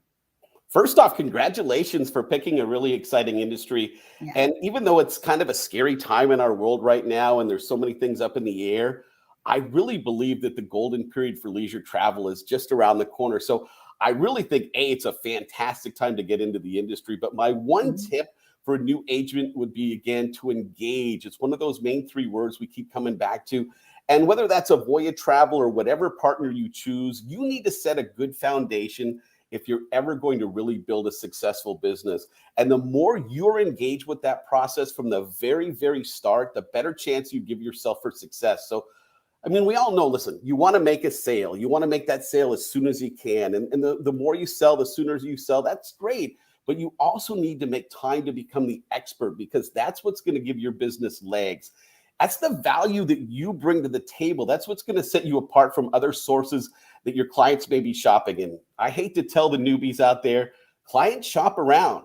Grandma's going to price shop you. Your cousin's going to check a quote, and then they're going to check to see how competitive that quote is. They love you. They want to give you their business. They're still going to look for the right value. So if you want to be that expert, you want to bring something to the table that's unique. And the way you become your business's best asset is by becoming an expert on the destination or the brand you're selling, that open source of information that your client's going to need and benefit from. And the only way you get to that point is by engagement, by making the time. And at Avoya Travel, as we've talked about, so many unique opportunities for you to engage: our Network Enrichment Center, our weekly webinars, our This Week on Sale, This Week at Avoya, the programs we've already discussed prior. All of those provide an agency owner that opportunity to engage. And if you're new to the industry, setting aside as much time to engage and become an expert as you do focused on sales, that's going to be a top priority, I think. I think that is some great advice, and engagement is absolutely top notch and something to think about. So I love that advice, and you should definitely be taking it, new advisors. So we have our fun question. I love this question. So if Avoya Travel had a themed party, what would that theme be and why? I mean, first off, at Avoya, we love to have fun. So everybody would certainly get into this kind of a theme party night. You know, the outfits would be outrageous, both on the employee side and the independent affiliate side. But I think right now, when you kind of look at where we are and what our future is, it would all be about outer space. Because at Avoya Travel, we're a rocket that's ready for launch. And I'm proud to be able to say that. We are 100% in growth mode as a company, as a network, as an industry leader. We have a recent huge growth investment from Citaris, a company that is all about travel, and it's go time for us. Our Avoya 2025 program is right on target. The incredible sales that we saw in the fourth quarter show just how much pent-up demand for travel there is. Mm-hmm. And we're proud that we're part of the process of inventing the future of leisure travel now. And like Buzz Lightyear said, Avoya Travel to infinity and beyond. So yeah, we're pretty excited about the future and for the future of our brand at Avoya Travel. I love that. And just to let everybody know, we do not know the answer to that question. This background that we have going on just so happened to fall into place. But I love that answer. I just love synergy. I don't even know what to say. I'm like, this is great. It's funny. I automatically thought of like spacesuits and like just fun little things. So it's a party I want to be at. Cool. We'll make sure you get an invitation. Ooh, yay. So, Chris, thank you so much for being here. It was so great to hear all about Avoya Travel and everything that's happening this year and next. And onward with Host Week. Again, Chris, thank you so much for being here. Thank you, April. We're thrilled to be part of it. Wonderful. Have a great day. You too. I am with April on this one, and I love Chris's energy. I can't help but love that their theme party would be a space party. This is a host after my own heart, everyone. So, all right, time to come back down to earth. Let's head over and take a listen to April's chat with cruise planners, our final host of Host Week, but definitely not the only one. So if you missed any of the other host segments, do not fear. We're going to put a link in the comments to our YouTube playlist where you can watch all of the Host Week segments in one place. So are you ready for our last one? Let's hear what Cruise Planners has to say. Welcome back, everyone, for Host Week. So excited for everybody to be here. I'm April with Host Agency Reviews, and I have the pleasure of sitting down with Michelle Fee from Cruise Planners, an American Express travel representative. Hello, Michelle. How are you? Hey, April. How are you? Great, thank you. So excited you could be here for Host Week, and I have lots of questions for you, so I'd love to jump right in. Bring them on. Awesome. Let's hear what Cruise Planners has been up to this past year. Wow, what haven't we been up to? You know, so much is still happening. We're still battling this darn pandemic, we continue to keep busy, getting agents ready for the boom. And we did see the boom, right? In the fall, we saw that, the pandemic was slowing down. Things were looking good. We were all starting to make bookings, and then Omicron happened. But I do believe, I keep telling my agents, we're on the 2-yard line. We're on the 2-yard line. I promise we're going to get through. We're going to get through. But, we haven't stopped working. We throughout the pandemic just tried to find ways to pivot, to drive business in the door of our representatives. But this year at our conference, we were in Cancun. It was in person. We were so happy to be together. But we introduced 20 new initiatives, 20. Wow. We were hard at work these past couple years. I'll give you a few examples. One was what we call the SOAR dashboard. It's really just a highly detailed, a place where our agents can get business analytics. It had over 120 different metrics. So just think about all the reports that agents usually run. Well, now they're all at their fingertips and they can see them, and it helps them track their business. They can set goals and see how they're tracking to goals. So it helps them run a really efficient business. And then it helps us on our side because we have what we call coaches here that could see opportunities, see where, maybe an agent's really strong in this direction, but we can help them add to their business and grow their business because there's opportunities in there. So it works on both sides. Another thing we announced was automated client texting. And yes, this is really great because agents can text their clients all day long, but this will be automatically sent on behalf of the agents. And it's going to send those important date reminders, if somebody owes a deposit or a final payment, plus we're actually building it out where it's going to be able to send quotes to the customer. So everything's going to be by text because that's how we communicate today. Most hosts probably have social media programs, but we decided to kick ours up a notch. So we're expanding the program. Of course, we post daily for our advisors, but now we're going to help our advisors with those ad buys and those directory listing management tools. And so this way, we know social media is another way people are really communicating, and we needed to make sure that we're in that space for them as well. And so we've been busy. It sounds like it. The inner marketer in me was so excited to hear some of the stuff that you're up to. First off, the SOAR dashboard sounds amazing. But again, doing that extra step for the social media and the ad buying and things like that are so important. So it's so glad to hear that Cruise Planners has been doing that for their advisors. That's a wonderful asset. Yeah. So staying along that line, I'd love to hear what makes Cruise Planners unique. Well, I like to always start this out because, of course, we get asked this question quite often. Why are you different? Why should I, join your organization rather than somebody else's? And I say that all hosts, and this is all hosts, should have at least these 4 components, which is marketing, training, support, and technology. And what makes us unique is we look at those 4 components all the time, and we want to make sure that we supersize them. First of all, marketing. Every host should have a marketing program, but we know how busy agents are, and they don't always get the time to go ahead and, press, yes, I want that marketing. So we look at our marketing a little bit differently, and we talk all the time about turnkey or hands-free. What could we do for our advisors and allow them to continue what they're doing best, which is sell travel? So that means we're doing a lot of work on their behalf. We might send out an email, or we do a lot of direct mail. And so we can send out direct mail on their behalf because we have that consumer facing brand. So in itself, that is kind of unique with the American Express tagline on it, which comes with another whole host of different programs and tools. So this allows us to easily market on behalf of our advisors. And then support. Support's great, but are you, getting support as an advisor where you have to call in all the time and say, hey, I have an issue, or can you help me with this? Most hosts have that for their members.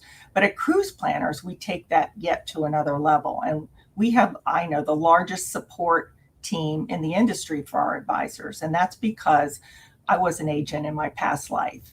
And I know it's really nice to have that phone a friend where you could call up and say, how do you do this? Or, what do you suggest we should do here? But we also felt like it was really important for us to call out to the agent, not just, the phone works both ways, as they say. So, that doesn't mean that they always have to call us to ask a question. Our coaches reach out and they work with these advisors one-on-one, and they try to hold their hands and help them build their business with the proven systems that we have. And again, remember the dashboard I was talking about. We could see what tools they're using and what tools they're not. And we could say, hey, we could save you time if you let me show you how to use this particular tool, or you haven't taken advantage of some free marketing that's available. Let me help walk you through that as well. And then lastly, and most of all, the most important is our technology.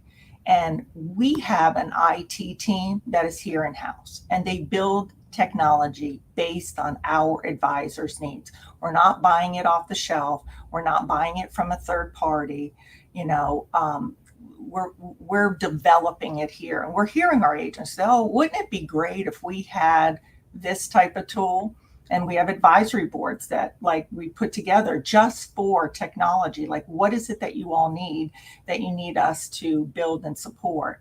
And so our technology is probably the best in the business. And because we have access to the client data, we can quickly send those marketing pieces to the right customer. So we're not just looking at marketing. You don't want to send to a luxury client a 3-night Bahama Mama cruise. You want to make sure you're sending them the right information and speaking at the level that they want to be spoken to. So we have agents that just focus on luxury, and we have tools and programs that talk to their customers, as well as families and could be weddings or whatever. So we've got all kinds of different tools and programs. Plus, we build tools to save time for advisors. And again, the more that technology can do for you, it allows you it frees you up so that you can do other things, go out and drive more business, or, you're working on this large group and you don't have time to do something. Our technology saves time. So, we say, you can look at a host, but you got to look at the right host, one that's going to take things off your plate and help you grow. No, absolutely. It sounds like Cruise Planners is super proactive and along with that, supportive. And I think you hit the nail on the head when you said saves time, because a lot of this stuff with the support of Cruise Planners is saving time and energy and allows you to do other things. So being able to send out certain marketing materials to those Correct. clients is huge. So That's what right. great points. I love that. So let's talk about the travel advisor, and I'd love to hear kind of 3 words you would use to describe your ideal advisor. Okay, and I thought about this long and hard. I say first and foremost, open-minded. We're looking for those advisors who want to grow their business and are ready to step outside the box. Do things differently. We wanted our advisors that are ready to make some changes, and those changes are necessary to help them grow their business. I think number 2 is resilient. And any agent that's still here waiting out this pandemic, you've been resilient. But we also call that cruisitude, and that's our word. Let's face it, we've all been through what I keep saying is Armageddon. So we're looking for advisors who are ready to move forward, because once these gates open, and I think we're really close to that, question is, are you ready? Do you have the tools to get back on track? Or are you just, waiting it out and then going to start from there? And last, but certainly not least, we're looking for entrepreneurs, advisors that want to build their business. They're willing to let Cruise Planners help them grow. We have those proven techniques and tools that help an advisor accomplish their goal. So you set your goal and we're going to help you get there. If you want it, we can help you achieve it. Great 3 words to use. And I know I said it last year, but man, I love that cruisitude. I just think it's such a great word to be using. So I love that. It just means you got to have a good attitude. And with a good attitude, there's nothing that can get in your way. I love that. So we've heard a lot of what you've been up to. We'd love to know what you're going to be up to for 2022. And again, we've never stopped. We build tools and programs throughout the pandemic, and we still have some that, we've got in the pipeline and we're working on. Soon, and very soon, we're going to be introducing a new hotel booking engine. And, what's going to be cool is we're going to be able to help our agents like drive in the business and toggle back through and decide what their commission level should be and what the client discount should be. So we're not going to preset those. So it's going to be really revolutionary in the industry. And of course, because we're American Express, they're going to be able to access American Express hotel program. And all of this is right in their CRM tool. So they don't have to log out, go to a different booking engine.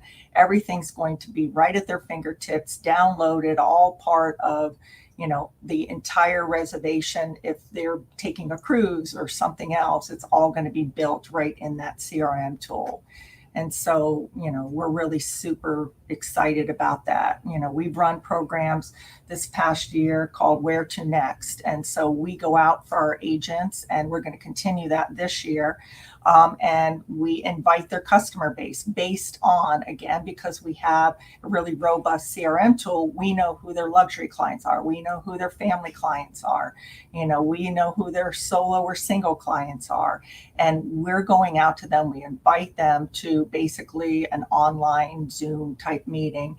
And we go through, it could be, cruising is back, or we can be very specific about traveling to Africa or some specific destination. And then we do all the follow-up. And some of our agents are like, oh my gosh, I just got a call. Somebody wanted to travel to wherever, the webinar was, and they never even talked to the client or invited the client. We did all the work. We did all that heavy lifting, and they make bookings from it. So we will continue with that program as well. Sounds like a great 2022. And again, saving your advisors time, and that's is just right. So important. So I'd love to know one tip that you would give a new travel advisor entering the industry. Okay, so here's where, April, I think I'm going to expand on that save you time. So I want you all to get out a piece of paper, because I want to help you align yourself with someone who could be a true partner and help you grow. I don't think many agents realize how much they are taking or time they're taking to create their own marketing, or the cost of their websites or their CRM system, plus their social media post. Look for a host that kind of takes a lot of this off of your plate. So we build all our programs with two thoughts in mind. What tools and programs should we build to help our agents succeed? So what's going to help you stand out in the marketplace? Because I always tell our agents, look, we all sell the same hotel room, the same cabin on a ship. So what's going to make you stand out in the marketplace? And then what tools and programs could we create that are hands-free, where we do all the work and letting our advisors do what they do best, right? Sell travel. So again, take out that piece of paper, and I want you to choose 3 hosts that you're interested in. Make sure one of them's cruise planners, and then pick 2 others, and maybe you're with a host, and this is a good way for you to go side by side to see if you're getting what you need. And then I want you to write down what your hot buttons are. In other words, do you need more marketing? Do you need more training? And again, what type of technology? Saving you time to help you run your business successfully. And remember, time is money, right? So I don't think agents realize that when they're updating their websites, or they're doing all their own social media, or they're doing all their marketing, or they have to log into a marketing portal to pick their marketing, and then they have to upload a list, and they have to send that all out. Most advisors look at commissions, and of course that's important, but all the major main host franchise companies, we all have the top commissions. But look at costs. What is your current technology costing you? What are your annual or monthly fees? Do you pay for a website? Do you pay for social media? And then rate the host from 1 to 5. It will be super clear to you when you get to the end of this who is your perfect choice. And then don't be afraid that if it is somebody else, to ask for some agent contacts. Reach out to see what those agents like the best about that host, and things that they might want to change. And I'm telling you, I've shared this with a number of people, and truly, when you go through this exercise and you get exactly what you're looking for out of your host, it's going to be super clear out of those 3 who fits your needs the most. I love a good list, so I love that advice. I think that's wonderful. So we at Heart like to have a fun question. So I'd love to know, if cruise planners had a themed party, what would that theme be and why? And what do you think, April, our theme is going to be? We're having a cruise-a-tube party, because we definitely want to rock it out with that, that positive vibe and that passion for travel, because that's exactly what the word means. Of course, we'd all wear green, right? We have a lot of pride in our company culture and what we cultivate and what we encourage. And even throughout, again, this Armageddon that we've been through, the whole time, we've been reaching out to agents and posting positive things that have happened. We've been, sharing good news stories with agents that throughout the pandemic have continued to drive their business forward. And I think, that's what we exude here, is this positive vibe. And we are so excited about what the future holds. Again, we know we're right there and we can see it, we can taste it, we can feel it. And hopefully next year, April, when we go through this again, and you have host week, we're all talking about, wow, it has been a crazy, crazy busy year. I love the positive vibes. And again, I love that cruisitude. And it literally put a smile on my face the second you said it. So I think that would be a great party to be at. So again, it's host week and we love offering host week specials. So I'd love to hear what Cruise Planners has. Okay, so how does free sound? So any advisor who has over $100,000 in departed sales of last year, we've got a program that's going to knock your socks off. So again, you have nothing to lose to give us a call and compare us to any others. So it's cruiseplannersfranchise.com. You can go take a look at our program. And again, we hope that everybody is ready for success and ready for the wave season. I'll bet it might be a little delayed. I think it's coming.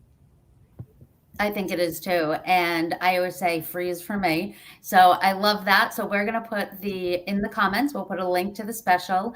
And Michelle, thank you so much for being here for Host Week. It was such a pleasure talking to you and learning more about Cruise Planners, and onward with Host Week. Thank you, Michelle. Bye-bye. Bye. What a great way to end our Get to Know a Host segment for the week. Thank you so much, Cruise Planners. So we are going to take a really quick break while we get ready for the Luminary Awards. But we're going to be back in 2 shakes of a lamb's tail. So stick around. And if you're not familiar with the Luminary Awards, that is where we recognize the hosts that have worked really, really hard to support the advisor community and help us ensure that those of you that are visiting the site have a really positive experience and can get to know the host that we list. So I am not joking when I say you do not want to miss the Luminary Awards. The HAR team, like I said before, has had a lot of fun with it. So we'll see you in a few minutes.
Well, welcome back, all. I am not going to dilly-dally because we have got a lot to cover in our Luminary Awards. And then we even have a think tank after that with HAR's very own senior editor, Mary Stein. So before we jump into the Luminary Awards, we've gathered the whole HAR team together for our award ceremony. And I'm going to bring us to a different platform because we all felt very strongly that we needed to be sitting in a virtual spaceship for this award ceremony. So stand by, connecting to the mothership. This week, so exciting. It's Friday. I hope you've enjoyed this whole week. Now I am sitting with the whole HAR team. So Yay. super excited. Hey. The band is back together on Zoom. So, all right, couple things. First, I want to hear everybody's pandemic hobby. And then secondly, I'm going to ask the question I have been asking all the host agencies. If HAR had a theme party, what would that theme be and why? So I'll start off pandemic hobby. Now, mind you, we got the pandemic hobby question from our survey, which you can check out. We'll make sure to put a link in the bio, in the comments. But my pandemic hobby was dogs. We adopted one dog, I forget, June. And then we just adopted another dog about a month ago. So if this pandemic keeps happening, we're just going to keep getting dogs. We're actually not going to have April working with us anymore. She's going to start a kennel. Pretty much. And Stephanie? Oh, technical difficulties. It happens. Are you able to hear? Oh. Yep.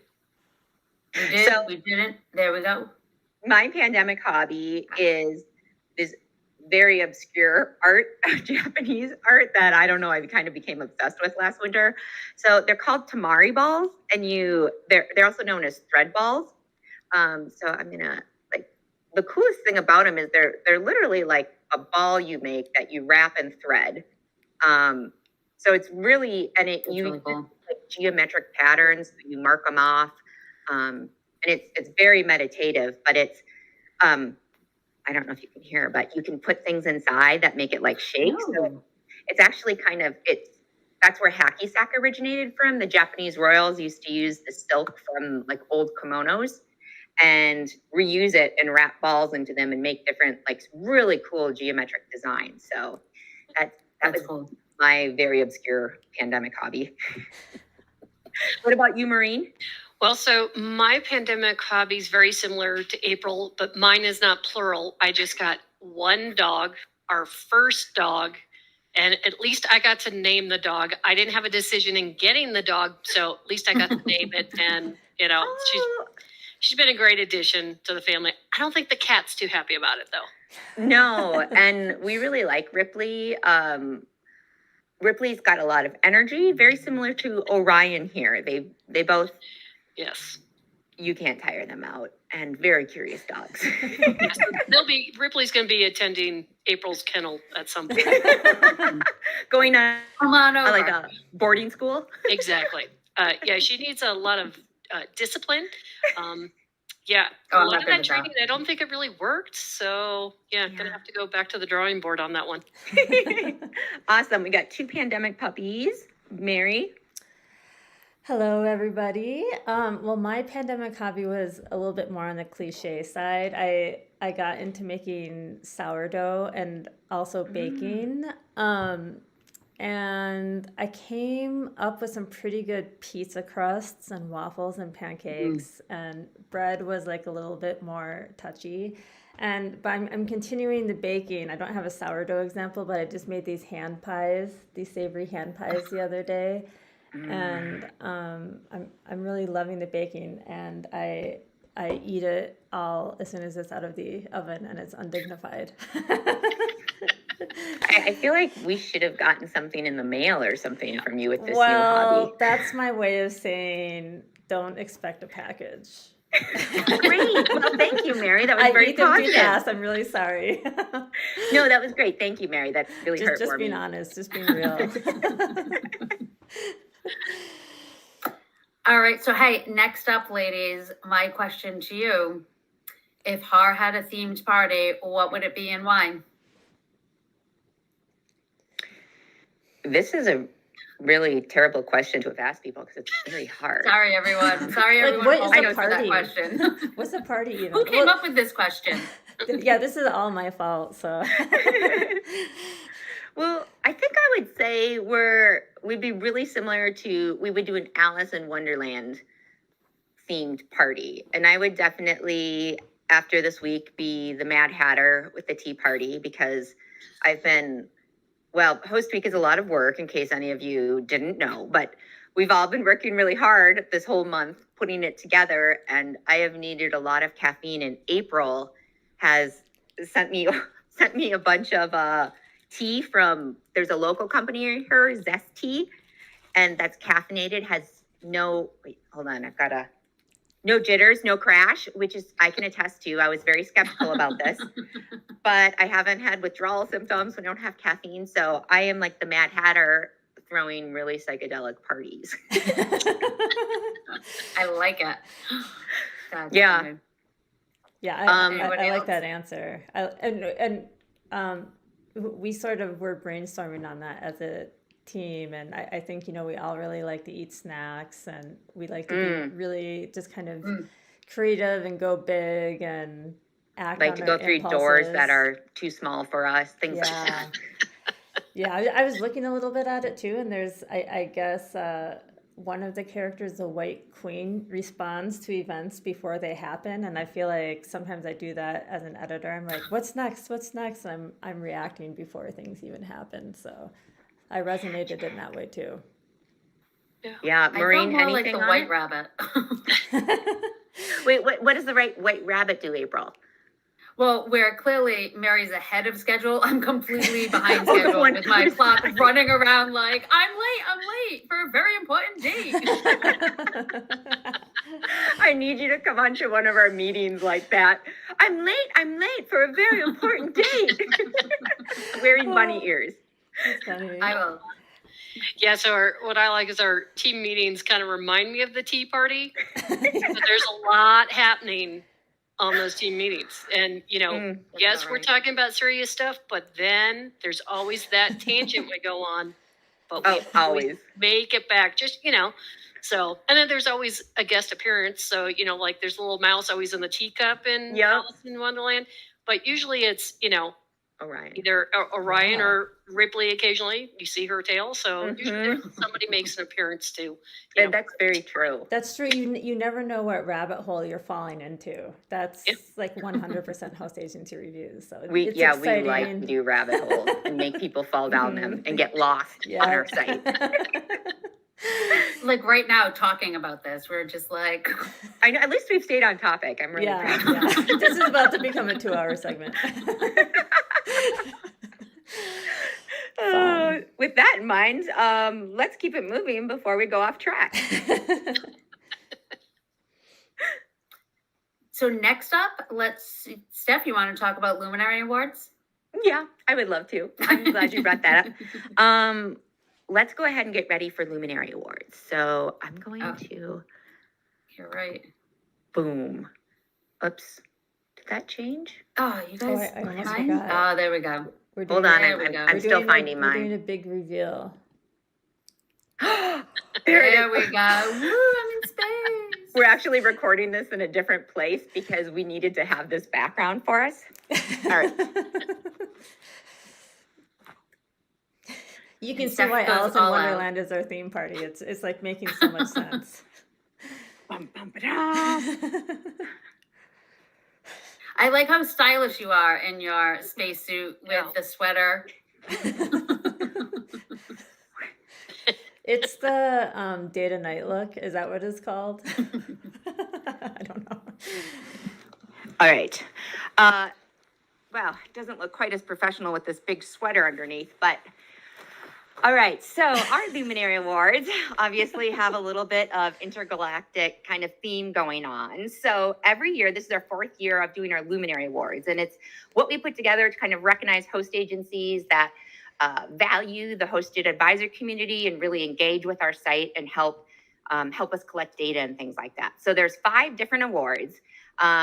There's 4 main ones, and then the 5th one is for those host agencies that have swept all 4 categories. So what we're going to do is go through each of the individual awards and then show pictures. So we let the host agencies know, and then we send them a certificate, and then they kind of have fun sending in pictures with their certificate, and we encourage them to have fun with it, because clearly we take ourselves very seriously. So let's go ahead and start with the Nebula Award and explain what it is, and then we'll show who won it this year. Great. So the Nebula Award is recognizing hosts with the most new reviews from their agents. Yeah, we really want to make sure that people stay engaged with their profile and keep asking for reviews. Instead, it's not very helpful if you go to a host and the last review is like 4 years old. So we really want to encourage that to make it a good experience for both host agencies and for the advisors. So let's take a look at who won that. Let's roll the tape.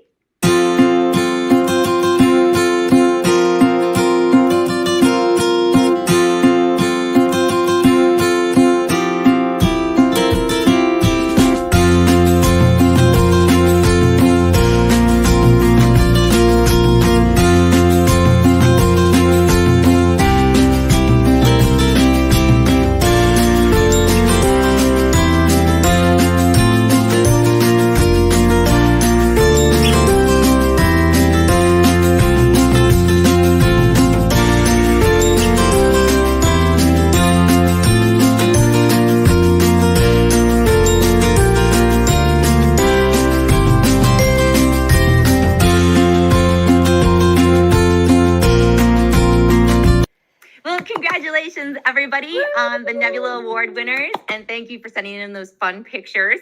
Let's move into our next award category, which is our Constellation Award. Oh, that's me. So our Constellation Award recognizes host agencies for their engagement with advisors on the site. So the higher volume they have of engagements in terms of answering their Q&A questions that come on or responding to reviews, the better chance they have at receiving the award. And yeah, so we just love how on the site it can show how hosts are supporting advisors and being really responsive to their questions and their needs. Yeah. So. Yeah, and it gives us a nice flavor, and I think the readers as well, a nice flavor of the personality of the host agency when they're responding back and interacting. So let's check out who won our Constellation Award this year.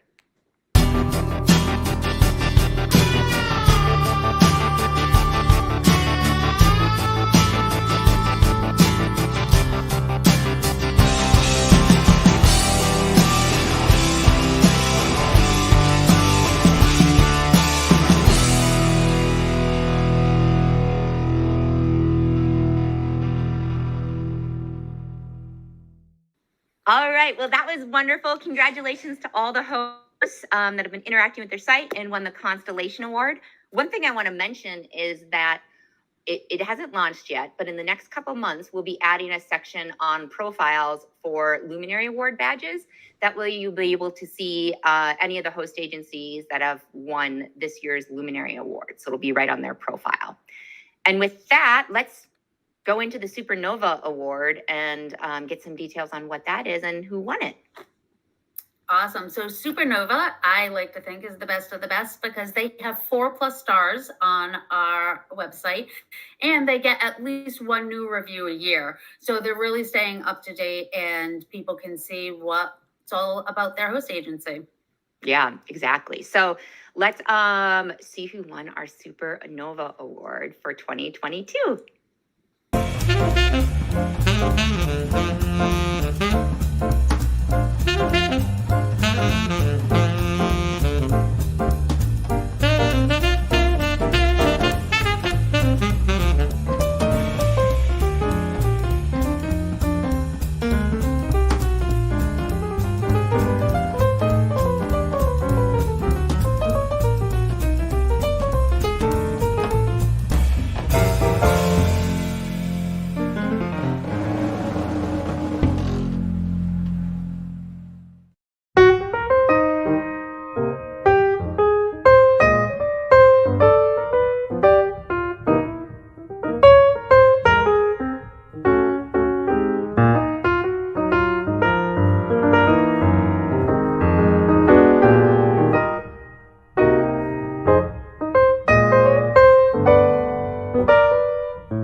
And yes, wonderful. Thank you, everybody, for the Supernova Award, for getting those reviews, for giving your advisors such strong customer support and great programs that you get wonderful ratings from them.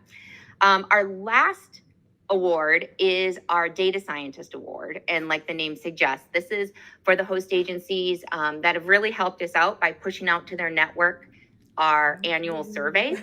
And yeah, thank you so much. We actually are publishing some of the data from last year's survey. So we're going to put a link in the comments where you can check out some of the newest data reports that have come out. But these host agencies that push out the Data Scientist Award, we couldn't do it without their help and all the other partners that are out there. What it does that's so unique is we focus on the hosted advisor community, which while everybody is a travel advisor, whether you're a storefront or independently accredited, there are some unique twists and turns that come with being a hosted advisor. So it's neat to be able to track those trends. So thank you to the hosts, and thank you to any of you that have taken our surveys. Cannot thank you enough, and hopefully you'll be able to check them out. So let's see who won the Data Scientist Award.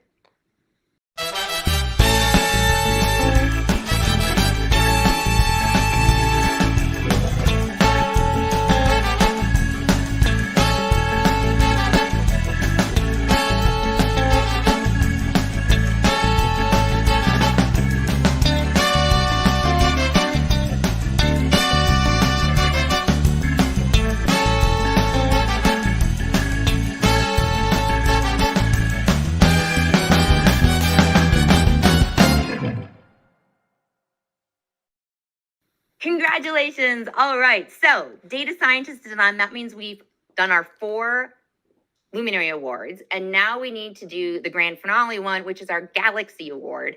And that means, again, whoever swept all 4 categories and got all of those, there are just a few host agencies that have done it.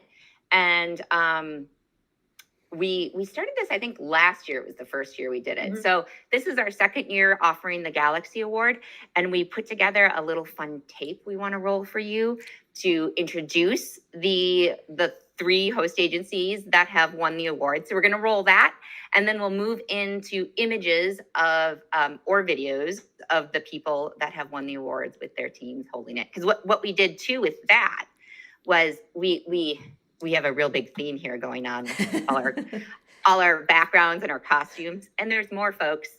So we went ahead and created, we gave out little gifts for everybody. And so we created these galaxy cookies. So everyone is like individually decorated. And so they got these fun boxes. They've got their award certificates too, but they got these fun boxes. There we go. So difficult with this technology. In space. It's so hard in space. Steffi's disappeared. So we're not going to do close-ups apparently because I disappear into space. But they got these nice boxes with some homemade cookies, and then they also got some homemade marshmallows in there. So let's go ahead and announce who these lucky winners are. And if you want to show love for any of the hosts that have won any of the awards, please go ahead in the comments. If your host agency is on there, share your experience with them. So let's see who won the Galaxy Award.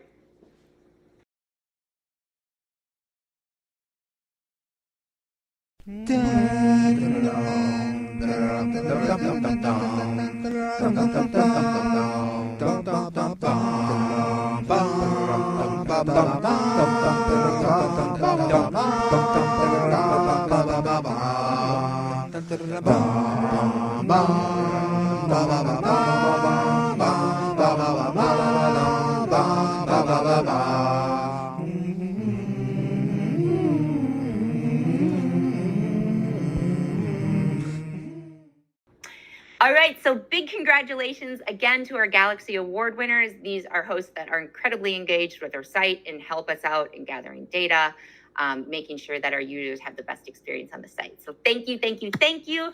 Yay. I know, yay for Luminary Awards. Hopefully you've all appreciated our, we've spent too much time thinking about how to make the Luminary Awards look very spacey.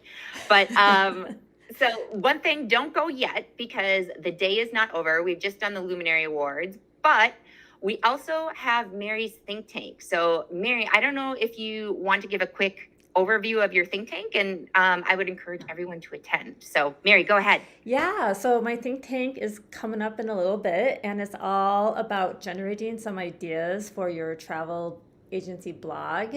And we're going to cover some tips on how to come up with ideas, a few tools on how to turn them into really engaging and effective keywords for your blog. And thirdly, how to take that content that you develop and then repurpose it so you can get the most mileage out of it. So this is something for anyone who is just like maybe dabbling and starting writing a blog. You know, it's not about, you know, abandoning your dream of selling travel to spend all your time writing, but to make what you do create on your blog, just get the most leverage out of it. So whether you're writing one blog every couple months or one a week, I'll have some tips for you. Yeah, and it's a great way for any advisor that's going ahead and like attending fam trips or conferences. It's a great way to, those are obviously very valuable experiences, but it's a great way to not only turn that valuable educational experience for you into something that helps your agency grow, but how you can turn that content or how you can turn that into content for your agency to help it grow on the consumer side too. Yeah, I'm glad you mentioned that. It's all about, it's not reinventing the wheel. It's about taking what you're already doing and kind of telegraphing that into blog content. So that's a really good point, Steph. Just like sitting, you know, taking like, 16 hours every week and just kind of like thinking about what you need to write for your blog, because we know everybody has that amount of time. Right, Mary? No one has that amount of time. Well, not even in a pandemic. Perfect, everyone. Thank you for joining us for the Luminary Awards. And again, congrats to everyone that has won the Luminary Awards. Stick around for Mary's think tank and more with Host Week. We'll talk to you soon.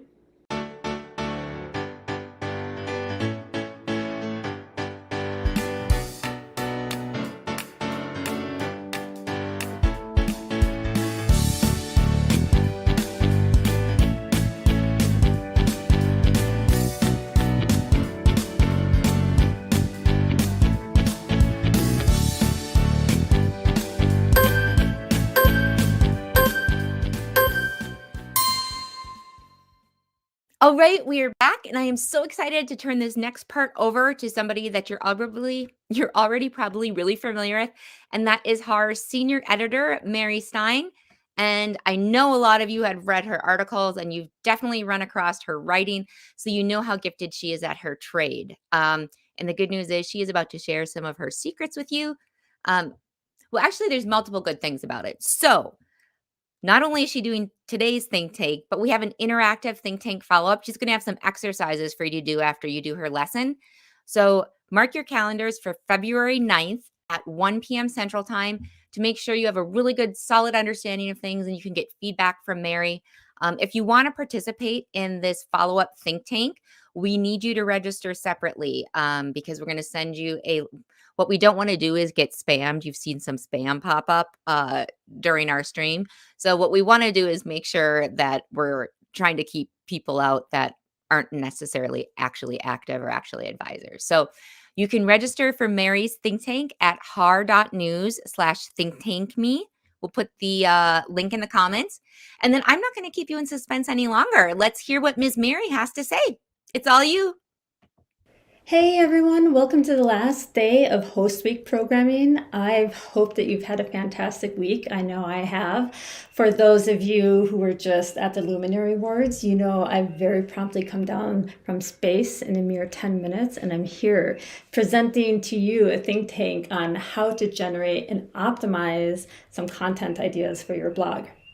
And before I really launch in, I just want to emphasize that this is for people who didn't get into selling travel for their love of writing. Although if you love writing, get your, jollies writing tons of blog posts. I obviously do.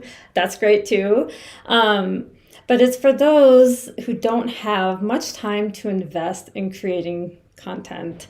So whether you're doing one blog post every couple of months or, trying to do one a week, perfect.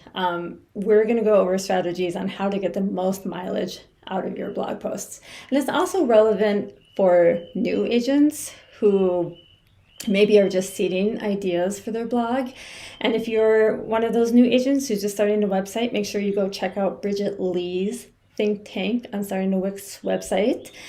And it's also for seasoned agents who might want to kind of take inventory of some of the blog pieces that they already have and refresh the content on their site. So there's a little bit of something for everyone. And I guess I should probably introduce myself. My name is Mary Stein. I'm the senior editor for Host Agency Reviews. I've been with HAR for, I lose track of time. It's been about 6 or 7 years. And in that time, there's been a baby and a pandemic and a couple of other things. So, time is a little bit blurry. So we'll go with 7. We'll round up to 7.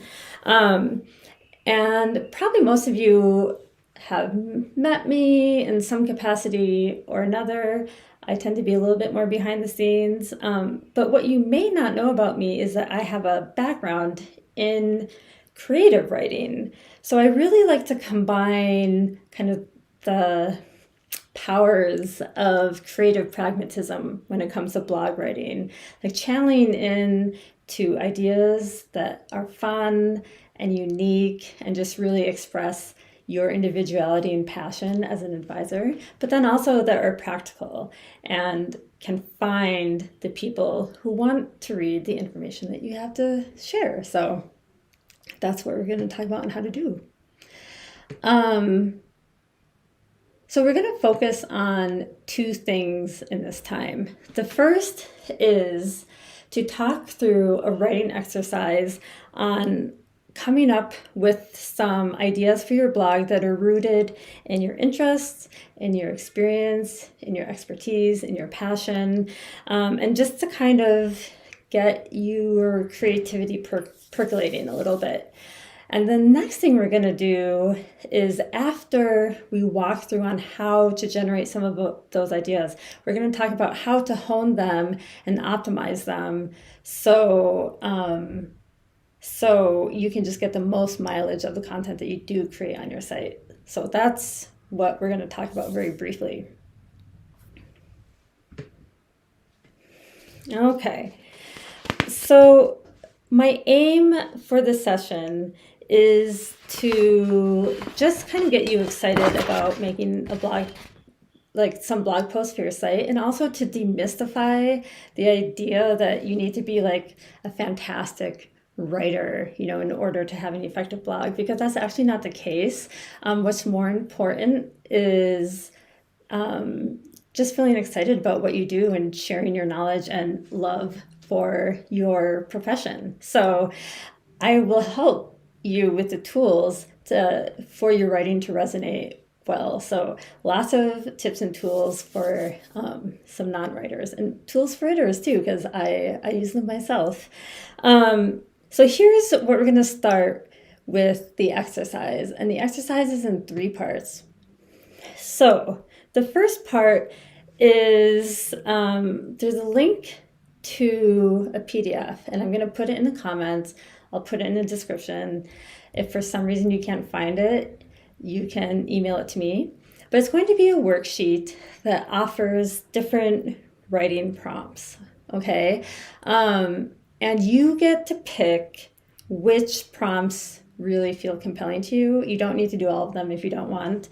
But you can choose, like, okay, I really feel compelled to write about what kind of problems I solve as an advisor, or what itinerary am I planning right now that I'm just like really geeking out about and want to share. So you'll go through that list and spend a couple of minutes on the different prompts that just feel like they spark a story in you, okay? You can do a couple of them, you can do all of them, and that's going to be the first part of the writing exercise that you'll do on your own.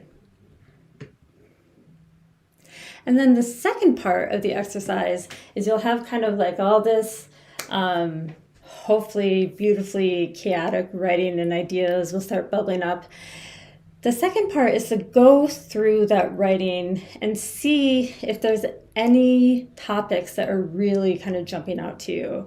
So if you notice like, oh, I'm really interested in this aspect of culinary travel or, something, or, oh, I didn't know this, but I actually have a lot of knowledge and which cruises you can bring dogs on and how to do that. So you'll go through your exercise and kind of circle, underline, highlight, whatever, 5 to 10 topics that you've come up with that interest you.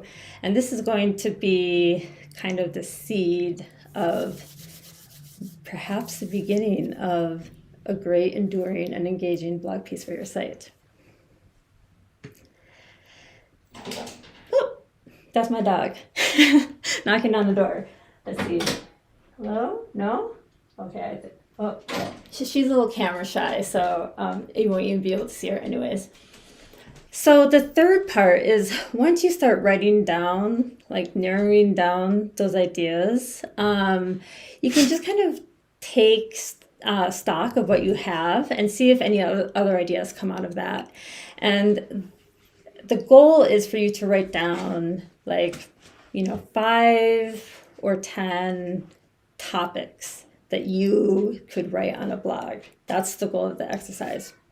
And what we'll do is we'll talk about this exercise when we meet again on February 9th for our study hall. So we'll be able to just kind of call through some of your ideas and talk a little bit about strategy of how do I organize this? Or I got stuck here, or, maybe just want to share ideas and bounce ideas off one another. We're going to have an opportunity to do that. And I'm really excited for that. So let's see. Oh, next. After you come up with that list of ideas, the next thing I want to talk about, it's like a ghost. It's so funny because you all want to see my bathroom in the background. I want to talk about some tips on how to make your content for your blog really voice-driven, so it's a reflection of you and your business, and you're sounding the way that you want to for the people who are coming and learning about all the value you have to offer as an advisor. And one of the things I typically think that, especially if your blog is just starting out, 99% of the time, the people who are coming to your blog will be people who have heard about you through some referral or maybe have met you, and they're coming to check you out. So there's a good chance that your blog might be more of a second impression than the first impression, or someone just kind of spying on you. So the blog has an opportunity to go a step further in what a website presents otherwise, because it gives you an opportunity to express your voice as a person and as a professional. And it has an opportunity to kind of acquaint people with who you are and show your individuality and your personality and why you might connect with these folks who are coming your way. It's an opportunity to share your expertise as an advisor and to promote your value. And it's also a way to teach clients of what they can expect when they work from you. So it's really, if blog and writing content for your blog is done really well, it can be trust building, and it can be qualifying, and it can help generate some leads. So it can do a lot of work for you. And it's not about quantity, it's about quality. So, and channeling into your own unique voice is a big part of that. So let's go. So in order to access your voice, a good start is to begin with your expertise, your education, and interests. One of the things that I like to begin with is tapping into your why of selling travel, because I think that will help you clarify your own interests and your own value as an advisor, and it'll help show you what makes you unique. So if you're feeling like a little bit, stuck on ideas, I think that is one good place to start. I also like to encourage people to start with what they already know. I think that there can be an element of paralysis of thinking like, I can't write about this because, I'm not an expert in what cruise lines do allow dogs and how to get dogs on the cruise lines. It's like, well, just start with the information that you do have. What's important isn't to try and grasp for topics that you think people want to hear, but to find the topics that feel really connected to you. So starting with your expertise is great. Think about what your niche is. Think about an itinerary that you just spent so much time planning, and it's just like you have all that knowledge and you're ready to share it. A blog is a great outlet to let all the work that you did just get a little bit more leverage out of it. And on the flip side, you can also think about what you're learning as an advisor. So what's your current focus of education or training? Is there something that you can do with your travel advisor education to turn into content? Especially if you're taking a course, how do those courses relate to some of the topics that you did in your exercise? I would give one example. This is more B2B for me because, I'm not writing for, I'm writing for businesses, not clients. But one example of a blog that I might create from my own learning and research process that I'm currently doing right now is we're looking at changing our email marketing. So I'm going to be doing a lot of research on different email marketing programs out there. And if I'm going to be doing all that research out there, it's like, well, why not share this information with advisors who are going through the same process and, come up with a comparison sheet or a resource. So it's kind of the same thing. If you're going on a fam, you're taking 10,000 pictures of, everything and all of it, it's just it gives you a way to synthesize the information that you're taking in and also to use it to help develop relationships with clients. So going with what you know, but then also look at how you're growing as an advisor as well. Another tip that I like to give to starting with content that's really rooted in your voice and your experience as an advisor is to consider what questions your clients are asking you. What are some of your most frequently asked questions? We use that strategy all the time. So if someone is asking, I don't know why I keep talking about bringing dogs on cruises. Most cruises I don't think allow that if it's just a pet. But if your clients are constantly coming to you oh, how do I bring Bowser on this Royal Caribbean cruise?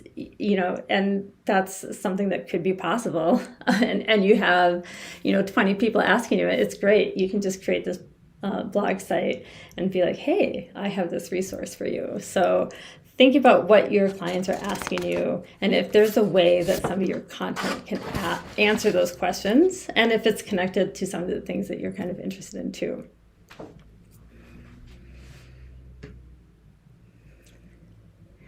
Another thing about considering voice-driven content is that I prefer to think of content as a form of communication rather than just writing. I think it can be, this is the word I used before, but I think it can be paralyzing thinking about, I have to sound this way because I'm a travel advisor and this is what it needs to be. And instead of thinking about how you think you should sound, just think about like how you actually sound as a person. Like think of it as communication and talking. So these are a couple of tips to help you kind of root in to your own voice in that way. One tip is to think of a couple of travel agent blogs that you really love and why you love them. And actually, it doesn't have to be travel agent blogs. It can be anything that's just like, oh, I really love how I really feel connected to this blog on activities for kids because I relate to her experience as a parent, or or something like that.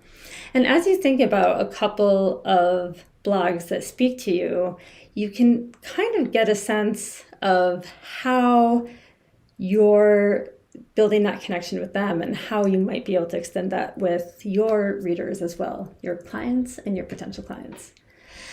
Another way to make sure your content is rooted into your own voice is to think about who you're speaking to. And you can even literally just imagine someone, a client that you love working with, or a friend whose trip you're planning. And that can kind of help, it can kind of help take the braces off a little bit and feeling like we need to sound a certain way, and make sure it's really rooted in your voice.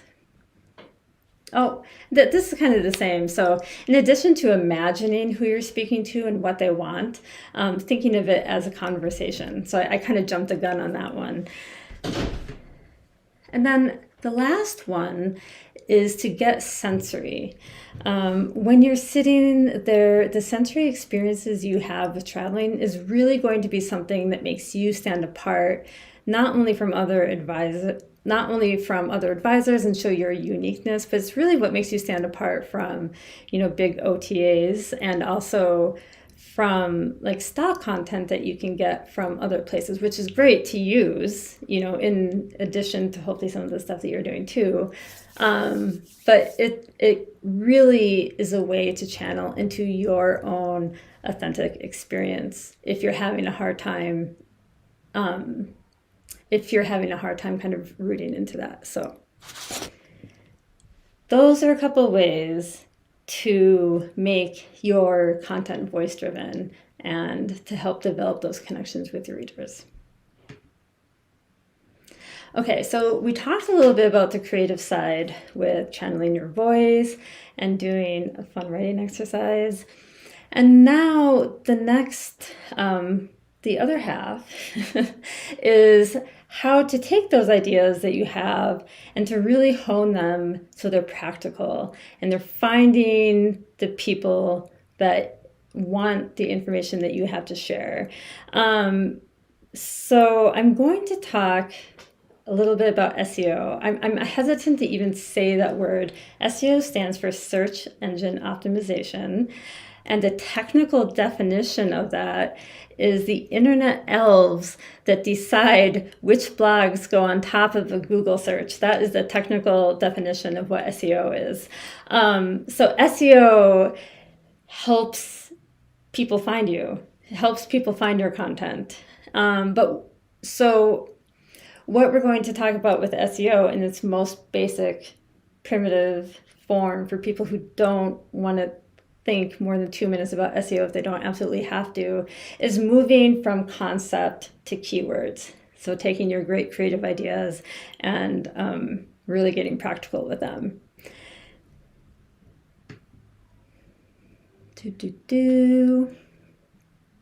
And SEO is going to help, and SEO is also going to help you clarify your ideas. You maybe even narrow or expand your ideas, and it's also going to help you decide which ideas to prioritize. So I promise it's not scary. I'm intimidated by SEO, and I also need to give you the caveat that I am not an SEO expert. I'm just not. These are just a few quick tips on ways to refine the ideas that you're coming up with to just give them more legs, okay?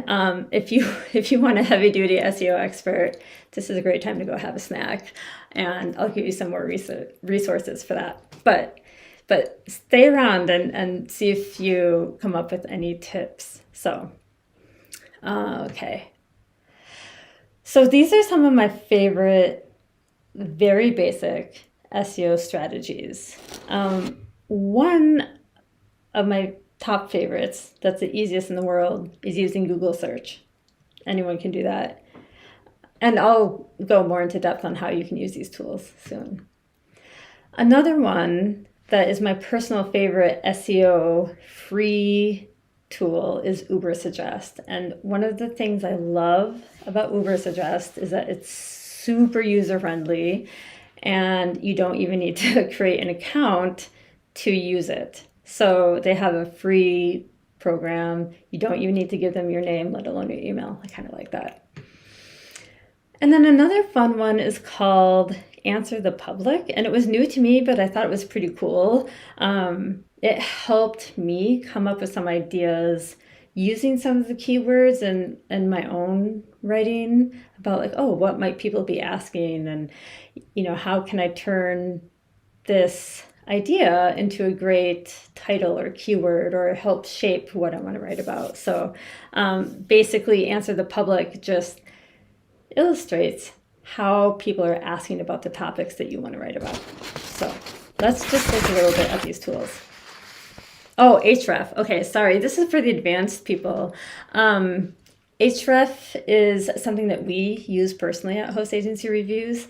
And that would be like SEO 201 or maybe 301, where if this is like old news to you, that would be a tool that I would recommend if you really are, you know, trying to drive organic traffic. And I'm not going to go into Hrefs, but if you are interested in that, let me know and, you know, we can chat on that. Okay, so Google. So Google, what I like to do with that is to plug in the parent topic. Like you could put in your niche or from your exercise, some of those titles or keywords or hot topics that you came up with or compelling topics. You can just put it into Google search and that can give you some more ideas on how to look at that topic. So for example, I put in host travel agency. And when I look at this list, I take inventory of what I already have on the site and what might be some holes that people are clearly looking for. So I highlighted some that kind of piqued my interest, just, really quick. I was like, oh, host agency for beginners. That's something that, as we were talking about before, that's something that I am an expert in already. I could rattle a blog like that off in a day and get it out there, but I don't have one on the site. So that might be something that I look into a little bit further. Host agency versus franchise is like, oh, I already have something like that. Host travel agency comparison, well, that's our whole site. Free host travel agency, that's one that came up a lot that we don't have on our site. So anyways, using Google can help me clarify and build out more ideas. So that's one way to use the Google search. Okay, the next one is Ubersuggest. And so this is the user interface here. And what I love about Ubersuggest is I find it to be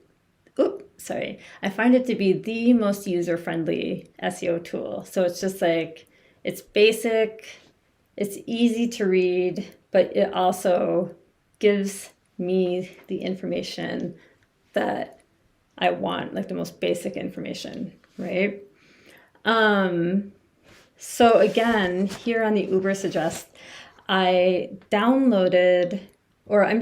entered in the same term that I did for Google, host travel agency. And I highlighted some of the topics that came up and especially some of the ones that were the same in my Google search. So I was like, oh, this is something that continues to crop up. I really should do an article on no-fee host agencies. And when you're looking at Ubersuggest, the one thing you want to look at is the first thing you want to look at is the search volume, and that's how many people per month are looking for this term. And the second thing you want to look at is the keyword difficulty. The lower that number is, the easier it will be for your blog to rank for that keyword. So you want to look for something preferably with a higher keyword volume and a higher keyword search volume and a lower keyword difficulty, ideally. And using this SEO tool isn't to dictate what you write, but to help you prioritize what to create from the topics that you're interested in writing in. So again, we're really trying to target what you have to say, what you have to add to the conversation as an advisor, as opposed to what you think is the hot topic of the moment that people are going to find. So that's that. And then the last one here is the answer the public. So this kind of shows you how people are asking about the topic. And I think that this can be a great idea, not only to expand some of the ideas on your list, but also to give you some really great title ideas too. And it's just kind of fun. And it will show you like the most common questions that people are asking about your topic. So, okay. Getting the most of your keywords by incorporating them into your blog. So the next part is you have these exercises, you have these great ideas, you're spending a couple minutes taking your favorite ones and refining it on the Google search and the Uber suggest and kind of narrowing your topic and keyword. And so when you come up with a keyword that you know you want to use, there's a few places that you definitely want to make sure that you put them in your article. The first one is your URL slug. The second is the title and headline, the subheadings, the meta descriptions, and in any images that you put into your article. Now, I say this with the caveat that the user experience always comes first. So your blog should always be enjoyable to read. So you don't want to force the keyword, in every sentence if it doesn't make sense, or even every paragraph, but just, making sure that it's in there so the internet elves can find your blog and help it rank up a little bit higher. And this is what it looks like on our site. So one of the keywords, obviously, clearly that we try to go for is host travel agency or travel host agency. And so we put the keyword in our slug or URL up there. We have it in our title. We have it in our headings. And on the back end, we make sure that we put it in the our meta description. So hopefully it makes it easier to find. And it does, because the page is doing pretty well.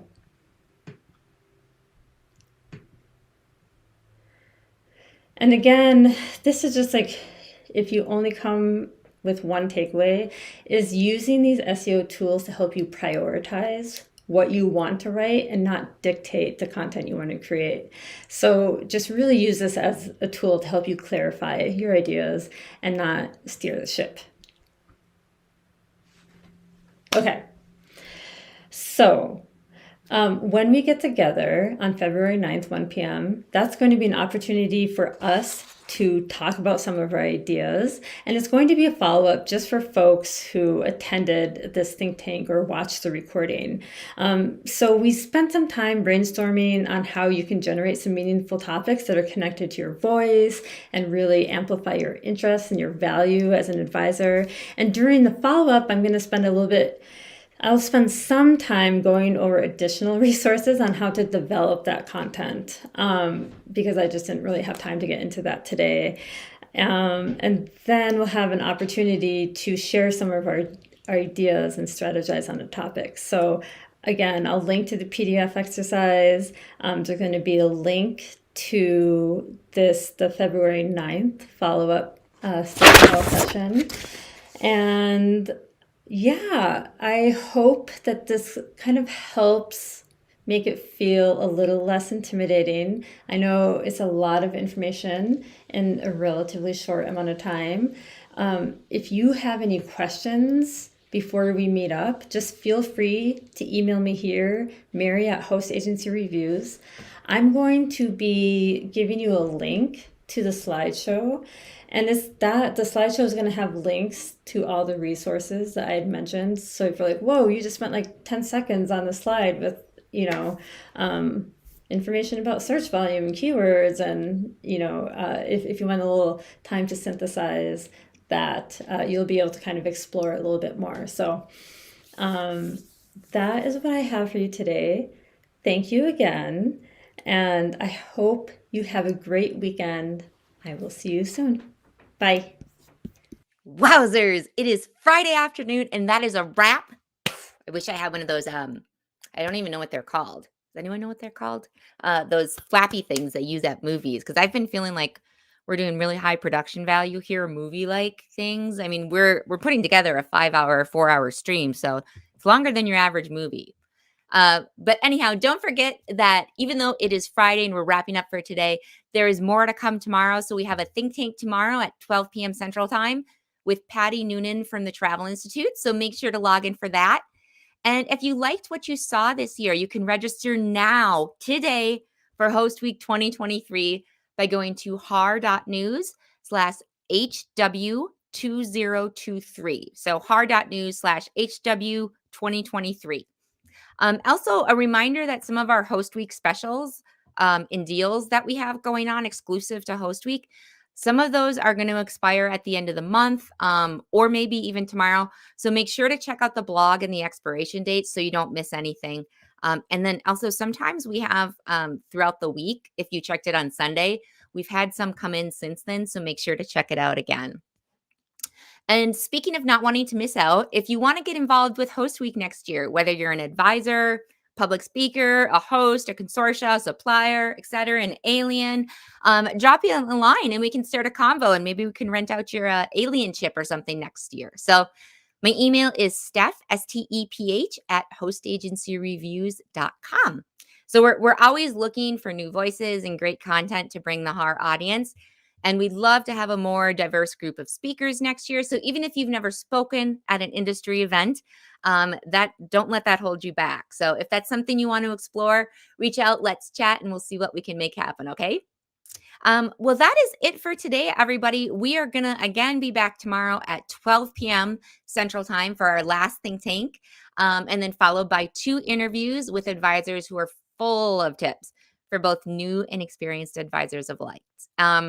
And from those last interviews, the last 2 interviews we're going to be doing, they're great in either video or audio form. So you don't need to actually be watching your screen. So feel free to log in and just plug in those headphones as you run about town, running errands or cleaning up the house. Yeah, it'll be a really fun time. So from all of us at Host Agency Reviews, thank you again for joining us. And if we don't see you tomorrow, we'll see you next year for Host Week, January 22nd through 28th, 2023. Thank you.